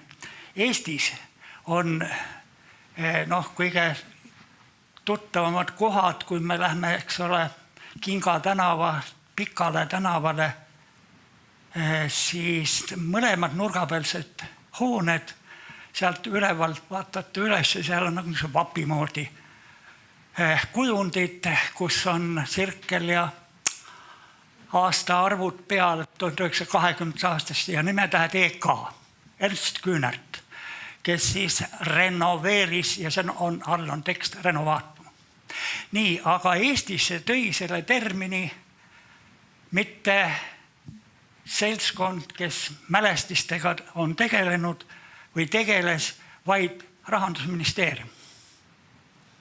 Ma tean väga hästi, kuna sai tookord Rahandusministeeriumi ikka, nagu praegugi ilmselt, nende osakondadega koostööd teha ja seda raha välja nagu nuruda. Ja siis oli sedasi, et sinna olid tulnud tööle, ma nimesid ei nimeta, aga paar tütarlast, kes olid lõpetanud Budapestis Euroülikooli. Ja kuskile neile jäi see termin nagu meelde. Ja siis nendes dokumentides, mida siis väljastas Rahandusministeerium, rahataotluse tabelid, eks ole, peal oli see sedasi, et üks artikkel oli siis kapitaalehitus, kuhu siis kõik ministeeriumid ja ametid pidid panema kirja, mida nad kapitaalehituseks taotlevad ja teine oligi siis renoveerimine. Ja sealt läks see asi lendu. Tegelikult ma ei tea praegu, mismoodi ma olen kaua aega siiski ära olnud, 13 aastat tegev muinsuskaitsja ajast, et kas on siis kuskil rahvusvahelist dokumente ka, kes neid termineid on siis sedasi nüüd kinnitanud meile, et renoveerimine, see on, ma lugesin eelmise aasta muinsuskaitse aasta raamatus, seal on see lausa mustvalgel ära toodud. Kõige peamine, eks ole, kõige tähtsam on renoveerimine, sinna alla kuulub siis restaureerimine, konserveerimine, rekonstrueerimine, ka uuendamine, mis tegelikult eesti keeles ongi see samane renoveerimine. Meie Eesti praegu kehtivas muinsuskaitse seaduses renoveerimise terminit ma ei leia. Vast on ehitusseadustikus see kuskil olemas, aga me räägime mälestistest. Ma ühe niisuguse repliigi veel ütlen ära, et siin ka kõlas veidi muinsuskaitse all olev objekt. 5 sõnas, mõni on ka liitsõna, aga seda saab ühe sõnaga öelda, mis on seadus, see on mälestis. Et sellised asjad. Nüüd nii palju ma tahaksin öelda, kas ma liiga pikalt räägin või? No pisut aeg jah, sunnib aeg takka. läheb, jah. Ma ainult nii palju tahaksin öelda veel, et neid terminid on õige mitu veel peale selle, mis on nüüd praegu kasutusel olnud, eks ole, see renoveerimine, restaureerimine, konserveerimine, revitaliseerimine, regenereerimine, saneerimine ja nõnda edasi. Nii et selle üle nagu ma ei tea, kas siin nüüd avada diskussiooni või targalt oskavad öelda. Aitäh! Terminoloogiline udu või mis? Ma võin, tegelikult Ülo tõstatas väga olulise küsimuse, kui me räägime koostööst teiste valdkondadega, siis me oleme niisuguses imelikus olukorras, kus tõesti muinsuskaitse seaduses on sõnad restaureerimine ja konserveerimine, aga kõik projektid, mis tehakse, peavad alluma ka ehitusseadustikule. Ehitusseadustikus on sõna konserveerimine, käib ainult kaevude konserveerimise kohta. Restaureerimist ei tunne seal üldse ja seal on renoveerimine ja restaureerimine, ehitamine ja remont, eks ju. Muinsuskaitseseadus on ka remont. Et see on niisugune kummaline olukord, et kui me tahame tõesti teha teiste valdkondadega koostööd, siis me peaksime, mina leian, et ehitusseadustik võiks võtta muinsuskaitse terminoloogia üle loomulikult. Väike kommentaar sellele. No vot, see on koht, kus ma saan oma juristi asju siin sättida. Tegelikult on nüüd niimoodi, et ma olen põhimõtteliselt ikkagi tänulik Ülole, et see teemaks tuli ja Riinule ka selle kommentaari eest jutt kõik õige. Et tegelikult, kui me tahame, et asi oleks korrektne, siis ta peakski olema sätitud nii, et erinevate süsteemide ja valdkondade nagu seadused on nagu ikkagi enam-vähem ühtemoodi mõistetavad. Küll aga juristina, ja see on ka meie õiguskantsleri seisukoht, interpreteerige, kui muidu ei saa. Et ilmtingimata ei pea võtma seda pikka seaduse muutmise teed ette, sest need teed on tõesti pikad, paratamatult võtab aega. Saame üle sellest, et nad on erinevad, üritame siis mõista ja selgitada ja rakendada neid vähemalt selliselt, et kõik oleksid rahul. Siin oli enne oli juba viide ühele paradoksile, sellele vaesusele, mille tõttu on siis meil keskaegne Tallinn või keskkonnaline arhitektuur võib öelda, eks jah. Siis oli meil jutt viide Nõukogude ajale ja kuna ma praegu just kirjutan Eesti Ringhäälingu ajalugu, järgmine aasta 100 aastat, siis seal on üks hästi huvitav periood, kus eestlased hakkavad tegema seda lääne popmuusikat või juba 60-ndatel, 70-ndatel. Ja minu jaoks on siin heiastub see paralleel muinsuskaitsega. Et Eestis tehti mingit oma asja, hoolimata sellest, igasugused hullused on, teeme mingi kiirtee, raiume otse läbi vanalinna või midagi taolist. Et see niisugune, seesama elu, mis oli kultuuris, teeme lääne kultuuri Nõukogude keskvõimu all. Et seesama periood on olnud ka muinsuskaitses, kuidas teile tundub? No kindlasti on, et see, mida 60-ndatel hakati tegema ja sealt edasi ka, et eks ta sünnib mingis mõttes ju reaktsioonina ka sellele uuele arengule, modernismile, aga ka soovile siis tõesti oma identiteediga tegeleda ja hoida neid väärtusi, mis tundus, et selle liikiire Nõukogude arenguga, aga mitte ainult Nõukogude, eks, et see on tegelikult palju laiem protsess ka mujal ju, et pesuveega laps ka välja ei saaks visatud. Et selles mõttes see paralleel on jah, võib-olla mitte nii otsene, aga kindlasti see on aeg, kus tõesti selle pärandiga hakatakse rohkem tegelema ja hakatakse väga teadlikult ka tegelema. Ja noh, sinna juurde muidugi ka see, et on päris mitu väga karismaatilist isikut, kes seda teevad ja kes neid suhtumisi ka toonases ühiskonnas ikkagi suutsid väga palju mõjutada. Ma kogu aeg sekkun, ma ei tea, vabandust, kui hakkab ära tüütama, aga minu meelest täiesti otsene paralleel. Ma olin ikkagi 80ndate alguses täielik põnn, eks ole, ma 75 sündinud, 80, kujutate ise ette, 5, 6, 7 on ju. Ja minu jaoks kogu kodulinna liikumine, mida ma nägin telekast, mustvalgest, siuksest väiksest kuubikust, imelikust sahisevast pildist, nad olid ikka täielikud rockstaarid. Et ma ei tea, ma mõtlen selle peale ja mulle tuleb selle väikese lapse niisugune emotsioon nagu meelde ja mul tuleb kananahk tuleb ihule. Sest nad tõesti, nad tegid midagi sellist, nad julgesid teha midagi sellist, mis ei olnud üldse nagu tavapärane ja harjunud pilk. Seda näidati telekas. Tiina Mägi, siiamaani ma mõtlen, kuidas see võimalik on ja nad on tänase päevani, eks ole, terav ja täpselt samasugune, nagu ta oli 80ndate alguses, Boris on seal taga. Eks ole, tõelised rockstaarid minu jaoks, et minu meelest see paralleel oli väga kohane. Kuidas siis praeguse rockstaaridega on? Kes julgeb vastata? Praeguse rockstaarid meil oli nädal tagasi Muinsuskaitseametis oli pärandivaderite siis tunnustusüritus ja ütleme niimoodi, et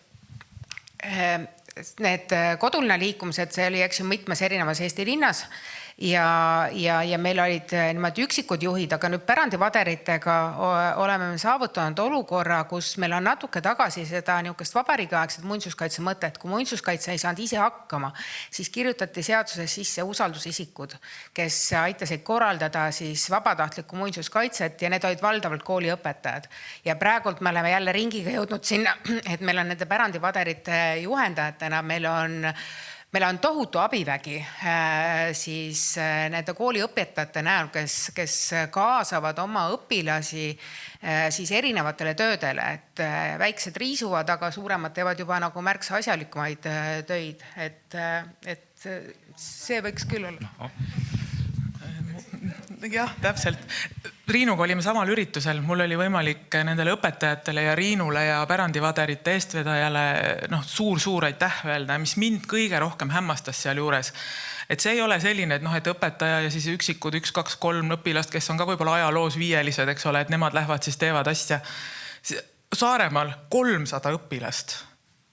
Päriselt. See ei ole lihtsalt 3 riisume parki, eks ole, et te kujutate ette, mida on võimalik teha ära 300 korda 2 600 käega. See on lihtsalt massiivne. Ja ma ei tea, kui keegi meid vaatab seal teisel pool juhtmeid või siin saalis on inimesi, kes võiksid viia oma vanale ajalooõpetajale selle mõtte pähe panna või ühiskonna kodaniku, kusjuures neid õpetajaid on tegelikult absoluutselt erinevatel elualadel, kes veavad neid noori sinna pärandi juurde. Ja nad on ülitänulikud muidugi need noored ka, siis viige see mõtte oma õpetajale, ma võin anda kontakti.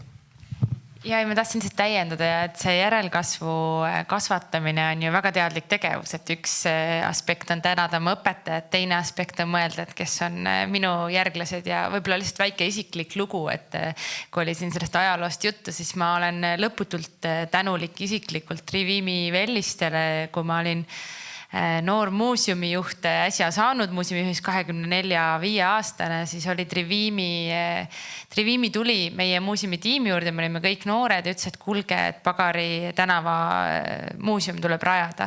Ta uskus meisse, ta teadis, et temal on idee, aga tal on vaja noori inimesi, kes selle teostaksid. Algusest lõpuni uskus minusse ja meie tiimi, et ma olen südamest tänulik temale siiamaani ja ma arvan, et kõik noored, kes pärandiga tegelevad nii-öelda natuke professionaalsemad või kes tegelikult, me tegeleme ju kõik kaudselt pärand, kõik inimesed tegelevad kaudselt pärandiga, aga kõik inimesed vajavad tegelikult seda inimest, kes neisse usuks, et meid ei mõtleks, et noored ei hooli ja neil ei lähe see nagu nii korda ja mida nemad ka sellest ajaloost on ju teavad. Vastupidi, me usume, et nemad ongi kõige pädevamad ütlema, et kuidas ja kas ja mida hoida. Nii, kuidas siit poolt tundub? Kuidas olete rahva niisugust algatust, altpoolt tulevat algatust tundnud või näinud? Mina küll olen. kuna RMK-l on väga palju kultuuripärandit mööda Eestit laiali erinevates kohtades, sageli ka sellistes kohtades, kus meil endal võib-olla isegi veel puudub teadmine, et see seal on. Aga suuremad objektid on ikkagi silmaga näha ja käega katsuda, siis kohalik kogukond on see, kes muudkui aga surgib tagant, et see on meie kultuur, see on meie identiteet, see küün on väga oluline, me ei saa ilma selleta elada, tehke korda. Siin hiljuti oli meil üks pikem diskussioon Saarnaki laiul oleva rehielamu teemal, mis ka seal kohalikele inimestele väga oluline ja päriselt ma usun, see ongi nende identiteet, see laidude elu ja see pärand, mis seal on. Paraku see rihielamu või nii palju, kui sellest alles oli, kuulus RMK-le, mis on lahendus, tehke korda. Paraku peab tõdema, et selle hinnalipik oli 300 000 eurot ja siis tekib küsimus, et kas see on see koht, kuhu riik tegelikult peaks raha panema. Ühele laiule, millele tegelikult ligi ei pääse, et lihtsalt seal laiu peal on üks korda tehtud rehielamu. Aga lahendus on see, et kuna kogukonnal oli väga suur soov, et see elu sinna tuleks, et see asi korda saaks, siis kompromiss oli see, et täna omab seda laidu ja seda rahielamut Hiiumaa vald. Ja plaan ongi selline, et kogukonna toel see asi tehakse seal sellisesse vormi, et seda on võimalik näidata ka tulevastele põlvedele, sinna on võimalik ja põhjus turiste tuua. Ja see, kuidas see kõik toimuma hakkab, on kohalikku elu korraldada ja ma arvan, et see on nagu väga hea lahendus tegelikult. Et siin ei pea alati riik olema või üksik isik see, kes mingit asja teeb korda ja hoiab seda, vaid just nagu kogukonna toel võiks neid asju teha. Ja lõpuks see lõpeb sellega, nagu ma vist õigesti mäletan, et seal on korraldatud ka üks mingi Balti või Põhjamaade peaministrite kohtumine lausa selles samas hoones, millest jutt käib või kuskil, võib-olla võin eksida, aga umbes selline. See kohtumine toimub sel juhul umbes 10, 15 või 25 aasta pärast. Just nii kaua aega tagasi, jah. Ma võib-olla nagu jälle laiendaks sellise, eks arhitektidel on alati siuke otsingulise positsioon kuidagi. Et mõelda siit edasi, et jah, et üks on nagu see objektide teema, aga uuesti selle filosoofilise küsimuse juurde, et mida me kaitseme, et kas me äkki ka kaitseme ka mingeid igapäeva praktikaid või mida objekte, mis ei ole niivõrd, ütleme, silmapaistvad, seremoniaalsed, kuur arusaadavalt, eks ju, seremoniaalne tingimata ei ole. Aga võib-olla ka see siuke majamuuseumite või sünnikohtadega üks siuke näide oli meil Muinsuskaitse nõukogus, et kui justkui nagu me ei saa nagu öelda, et sellel objektil on mingisugune eriline arhitektuurne väärtus või tal on mingisugune eriline ütleme, materiaalne väärtus, aga et ütleme, et seal on võib-olla sündinud mõni silmapaistev inimene või et millistest keskkondadest siis need meie silmapaistvad inimesed on tulnud ja ikkagi nagu see igapäeva praktikate või mingite niisuguste natukene nagu veel mõelda või spekuleerida või laiendada nagu seda kaitse mõistet. Et ma lihtsalt lähtun nagu sellest küsimusest, et mis need tänapäeva muinsuskaitse siuksed kangelased siis on. Et võib-olla vaadates just ka noori arhitekte, et mis neile nagu huvi pakuvad või milliseid ruume nad armastavad nagu kirjeldada ja kaardistada, et need ei ole nagu tingimata sellised silma torkava väärtusega, vaid seal on pigem just mingid sellised praktikate väärtused, et see on ka päris huvitav ja lai teema iseenesest.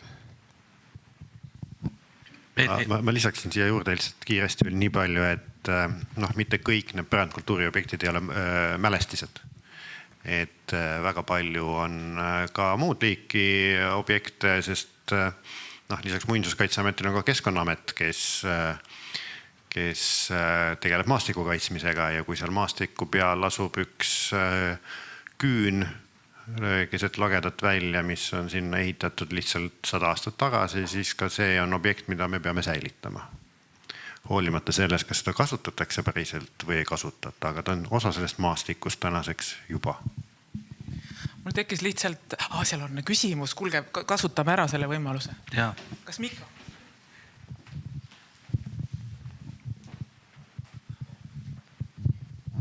Aitäh.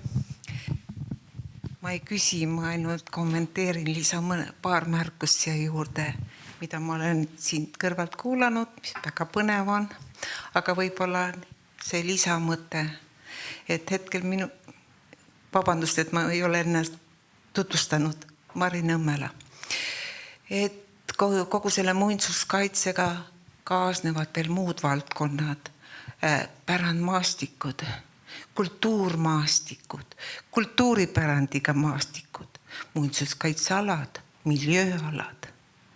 Nii et kui siin jutt keeleb praegu ainult suuremas osas arheoloogiliste, arhitektuurimälestiste, ehitismälestiste, kinnismälestiste ümber, siis on seda teemat saab tunduvalt laiemalt võtta ja erinevate valdkondade inimesed ja spetsialistid käsitavad ka tunduvalt laiemalt kui muinsuskaitsjad, looduskaitsjad näiteks, Keskkonnaamet. Et see on nii läbi põimunud valdkond, lai teemade ringkond, et siia oleks võinud kutsuda veel teiste erialade inimesi, keskkonnapoliitikuid. Ja teiseks, mis ma selle esimese mõtte nüüd nagu lõpetan, aga teine moment, et muinsuskaitse mõtte arengulugu on ju näidanud ajaloolises lõikes, et muinsuskaitse on alati vastuolus ühiskonnas olevate majanduslike võimalustega, teguritega. Ja selles peitub igavene konflikt tegelikult. Ja nii, nagu seda konflikti lahendatakse ühes või teises riigis, erinevatel aegadel, poliitiliste kordade poolt, ühiskonna, inimeste poolt, nii ka see muinsuskaitse liikumine realiseerub ja areneb, kohaneb. Ka kohandub, oleks õigem sõna. Nii et selles mõttes seda konflikti võiks ja tegelikult ka aitab lahendada väärtushinnangud, väärtuse süsteem ja kas see siis algab juba iga inimese tasandilt, perekonnast, kodust, koolist, ametkondade, kogukondade tasandilt ja ühiskonna poliitikuteni välja. Ja ma julgen arvata, et Eesti riigis ka praegu on see muinsuskaitselise mõtte arengu konflikt täiesti olemas. Oleneb seda, kuidas me sellele läheneme ja kuidas me seda lahendame. Ja see konflikt tegelikult ongi nii. Ja sellest tuleneb ka muinsuskaitse tulevik. Et minu arust see on mõtlemisaine, aga nii ongi. Ja selles mõttes ma täiesti nõustun Ülo Puustakuga, kes ütles, et jah, 40 aastat tagasi me täpselt samuti rääkisime. Rääkisid ainult teised inimesed, teiste põlvkondade esindajad siin. On ju nii? Igavene teema. Aitäh. Kas keegi soovib kommenteerida? Ma võib-olla tooks ühe paralleeli lihtsalt kõrvale, et kui räägite 40 aastat tagasi, siis räägitakse ilmselt ka 40 aasta pärast seda ja veel loodetavasti ka 400 aasta pärast veel nendel samadel teemadel, et kuidas seda pärandit kaitsta või kuidas nende probleemidega tegeleda, mille ees me täna seisame. Ja see paralleel, mille ma tahtsin tuua, selline pool naljakas, et umbes 100 aastat tagasi tulid kokku suurte linnade juhid ja arutasid, et milline on lahendus keskkonnareostuse vähendamiseks linnades, kus inimesi veeti hobuste ja kaarikutega.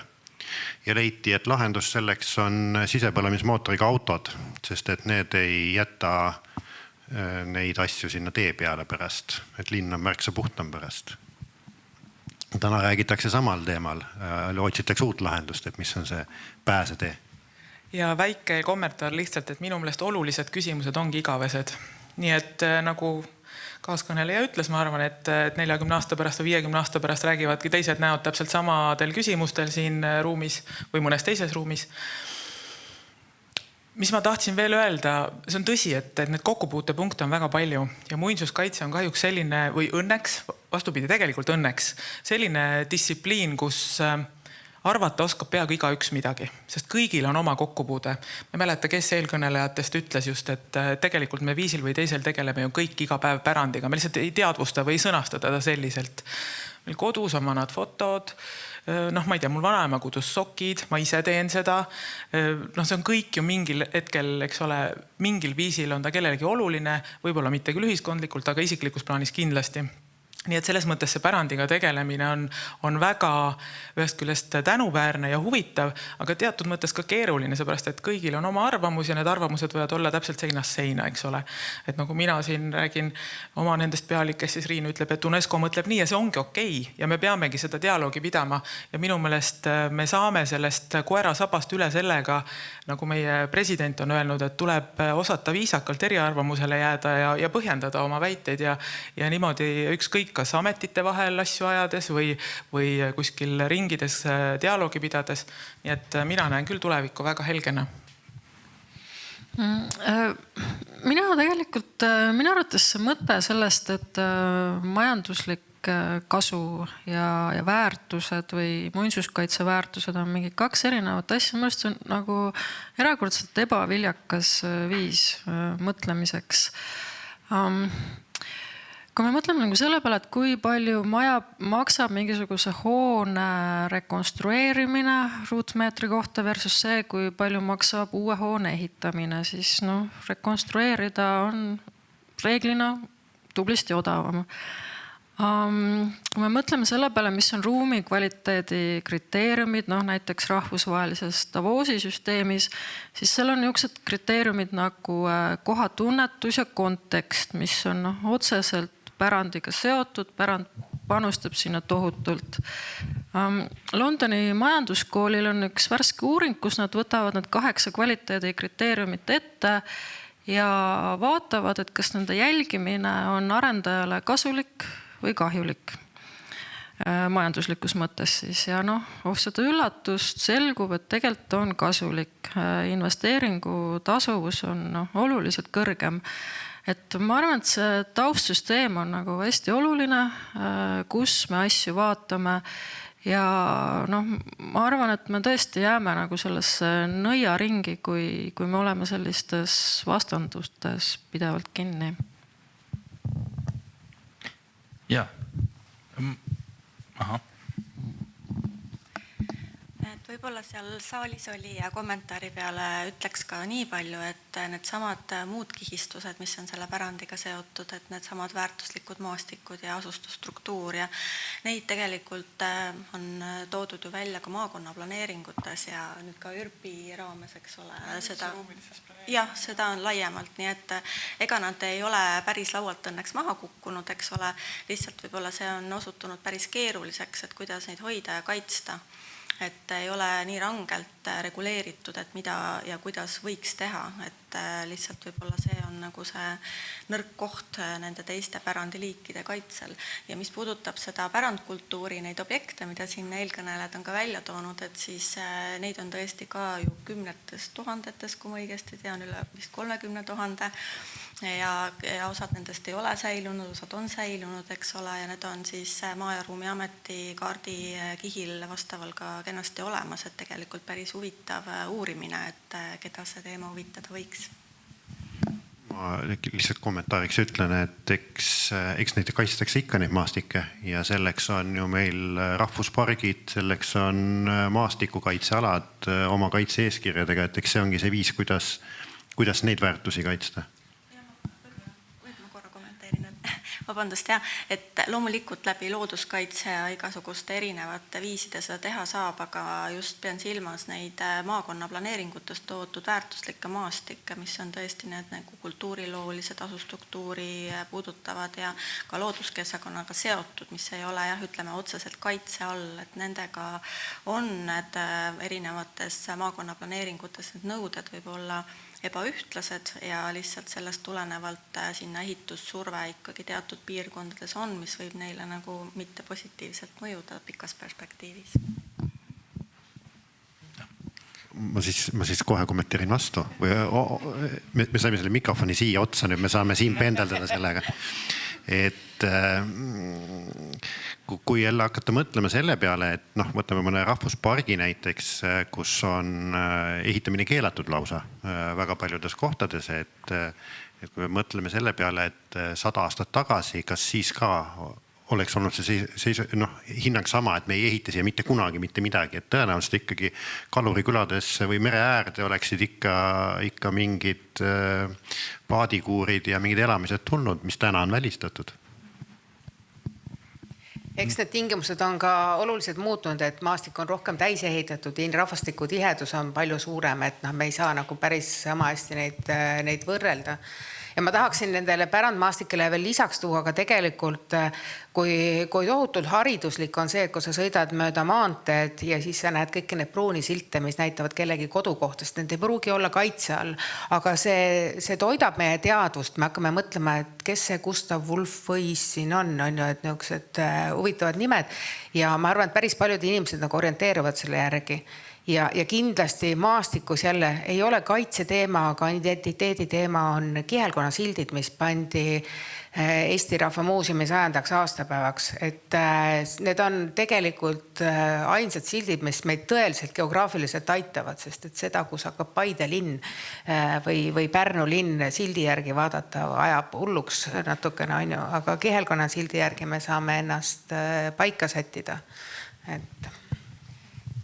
Tahtsin lihtsalt täiendada, et antropoloogina ma ka mõistan seda, olen nõus ka ajaga, et see majandusliku ja pärandi vastandumine ei ole nii-öelda mõtlemine, mis meid nagu ühiskonnas edasi viib, aga inimesel on teatud hulk raha ja kui tal on nagu soodsam ehitada uus kui vana renoveerida, siis paratamatult me peame proovima teda ka mõista. Tema ei mõtle võib-olla pika perspektiivi peale, et võib-olla isegi ei lammuta seda vana ära, lammutamises kulub ka energiat. Tema ei vastuta selle eest, et need ehitusmaterjalid on toodud üle lahe kuskilt kaugelt ja selleks on kulunud ka energiat. Tema vaatab seda summat, mis tal rahakotis on. Ja ma siin ikkagi tooks jälle esile selle, et ma arvan, siin ringis me mõtleme suurelt, meil on suur, me olemegi selles kohas, kus meil on võimalus mõelda suurelt ja me peamegi seda tegema ja siin ma arvan, me kõik nõustume üksteisega. Aga meie kohalikud omavalitsused täna jäävad ju, inimesed aina lahkuvad maapiirkondadest, kohalikes omavalitsustes ei ole seda kompetentsi, mida oleks seal vaja ja tõenäoliselt ka tulevikus ei tule.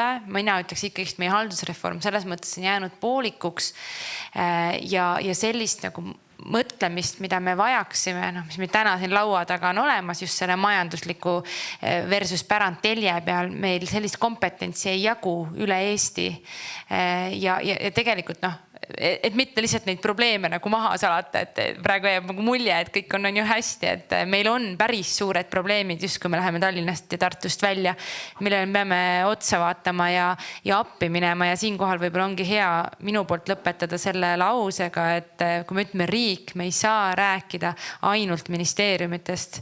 Riik on kohalikud omavalitsused ja me peame mõtlema, kuidas ja mis viise pidi neid aidata.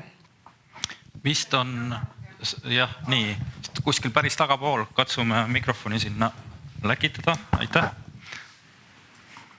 Tere, võtsin, ma olen tasa, aga suur aitäh, väga suurepärane paneel, et mina olen Ave Paulus, ma tulin just Mondjakult UNESCO säästva arengu konverentsilt, kus üle maailma kultuuriministeeriumid olid koos, kultuuriministrid just allkirjastasid Barcelona deklaratsiooni, mis räägib kultuuri rollist ja olulisusest kliimamuutustes ja muutuvas maailmas ja võtab soovitusena selle, et kultuur peab olema üks eraldi eesmärke, sellepärast, et kultuur ei ole mitte ainult kultuuripärand, ei ole mitte ainult see, mida me kaitsma peame, vaid see, mis oma olemuselt on tulevikku vaatav ja hoidev ja säästev oma olemise ja mudelilt. Et kui me räägime sellest, et kas see on pikk perspektiiv, iga uus maja on halb perspektiiv. Iga olemasolev maja on pikk perspektiiv globaalses mõõtmes. 2024 me ületasime 1,5 kraadi. See tähendab seda, et need mehhanismid, mis meil kohanemiseks olid planeeritud eelmise kliimaraporti kontekstis enam ei kehti, et me peame mitte mõtlema seda, et mida me säästame, vaid säästma võimalikult palju. Sellepärast, et maailmas praegu kultuuriline mitmekesisus, kultuuripärand hävineb täpselt sama drastilisel määral nagu bioloogiline mitmekesisus. Et see on see kontekst, mis meil on globaalne kontekst. Kui me räägime praegu, et meil on majad, mis on tühjad, toimub ränne. Inimestel ei ole enam kohta, kus olla. Tuvalu on tõenäoliselt väga lühikese perspektiivi küsimus, et seda kultuurikihti enam, kultuurikildu enam ei ole. Ja selles mõttes, et tasub mõelda ja hoida iga kultuurikildu. Teiseks, kuna ma olen pikalt töötanud rahvuspargis ja seal on taluarhitektuur ja asustusstruktuur kaitse all, et siis päris keeldu ei ole, et see kõik sõltub asusstruktuurist ja et see on üsna täpselt näiteks Lahemaa rahvuspargis reglementeeritud, et lauskeeldu ei ole. Jah, aitäh. Ja üks detail veel. Eilne rockstar oli Läti kultuuriministeerium ja et Läti kultuuriminister, et oli Mondiakult tõeline rockstar, nii et neid meil on siin ka Baltikumis. Ma pidasin rahvuspargi all ja ehituskeelu all silmas just neid alasid, kus täna hoonestus puudub. Mitte neid külasid ja neid. Nii. Ma tahaks küsida, kuigi siin selle üle võib arutleda, kes või mis on riik, aga küsida nõnda, et kuidas teile tundub erasektorist ja aktivistidest ja staaridest me oleme rääkinud, aga kuidas praeguses seisus, milles Eesti on, kas riik on hea omanik, pärandi omanik? Viimased laused. Jah, äkki teiselt poolt alustama. Mitte alati. Ma olen väga seda meelt, et riik ei ole alati kõige parem omanik ja just nimelt sellepärast, et riigil on väga suured väljakutsed väga erinevates kohtades. Ma ei hakka rääkima kaitsekuludest ja kõigest muust, aga raha kulub väga mitmesse kohta. Ja me lihtsalt riigina ei jõua kõikide objektide eest võib-olla nii palju hoolt kanda täna, kui me peaksime tegema sinna investeeringuid. Samas ma olen nõus eeskõnelejatega, et nagu ühte patta panna majanduslikku huvi ja muinsuse kaitset või pärandi kaitset päris õige ei ole, sest ega raha ei ole maailmast otsa saanud. Lihtsalt ma olen seda meelt, et iga objekti omanik, iga objekt, mis täna riigile kuulub, ei pea olema riik omanik. Või siis tuleks kaasata sinna erakapitali, sest et kui on huvi, siis leitakse see raha, leitakse funktsioon ja nendele objektidele tuleb elu sisse. Ma olen nõus eelkõneleja argumentatsiooni, aga mitte järeldusega, et ma arvan, et riik on hea omanik. See, mis tal käes on, ma arvan, ta hooldab ja hoiab seda päris hästi, aga kui on vaja kapit, seda teeb seda teadlikult. Aga selle poolega ma olen tõesti nõus, et hoida midagi lihtsalt hoidmise pärast, et seda Eesti riik ei ole piisavalt rikas. Et seda teha tõenäoliselt ei suuda ja minu arust on sellisel olukorras mõistlikum leida keegi, kes suudab nendele kinnisvaradele väärtuse, sisu ja tegevuse anda. Et öelda, et riik on sellepärast halba omanik, et kui ta kuskil mõne ilusa väärtusliku hoone maha müüb, sellega ma nõus ei ole. Nii. Veel mõni mõte riigist. Nii. Riigist. Näituste avaamist. Jaa, mina võib-olla tahaksin sellise mõtte siia visata, mis me oleme üleriiglise planeeringu koostamise käigus välja sõelunud, et me oleme tegelikult hinnanud ka rahaliselt, et mida see suur linnastumine või pealinnastumine tähendab, et tegelikult see, et me kuskil jätame väga palju maha ja kuskil väga palju peame uut ehitama, et see on tegelikult väga kallis meie ühiskonnale, et see mõttemalli muutus, et me väärtustame ja ütleme, kahaneme kompaktsuse suunas. See annab väga suured eelisarendamise võimalused uuesti jälle meie linnasüdametele. See muidugi ei tähenda, et me neid maalisi piirkondi ja neid väärtusi seal ei peaks hoidma, see peab käima paralleelselt, see on ka seotud meie paigatundega, identiteediga ja seal on selline kogukondlik osapool, väga tugev partner ruumilises planeerimises alati, kes neid väärtusi seal hajaasustuses hoiab, aga tõesti see, et me lihtsalt see on üks tegur ja üks argument võib-olla jällegi selle pealinnastumise pidurdamiseks, et kui me tugevdame neid linnasüdameid ja tõesti kahaneme niimoodi targalt ja nutikalt, et lisaks kõikidele hariduste ja töökohtade loomisele, et see on hea võimalus. Ma usun, et küllap siiamaani ju kõik osapooled on teinud, mis nad on suutnud, andnud endast parima, sealhulgas ka riik. Ma mõtlen, et kui edasi mõelda, et mida saaks veel teha, et tõesti võib-olla me oleme natuke liiga palju üksikobjektide kaupa vaadanud. Meil tegelikult ei ole väga tõsiselt võetavat pärandistrateegiat. Ja just see, mis väärtust avalik sektor, sealhulgas riik saab luua, on ikkagi vaadata asju planeerimise mastaabis terviklikult, täpselt kas linnasüdamete kaupa või kuidagi muul moel süstemaatiliselt ja piirkondade kaupa, et vaadata, millist sünergiat me saame luua ja ikkagi see, just nimelt see pärandistrateegia, vaata. 3 aastat vaatan sinna poole.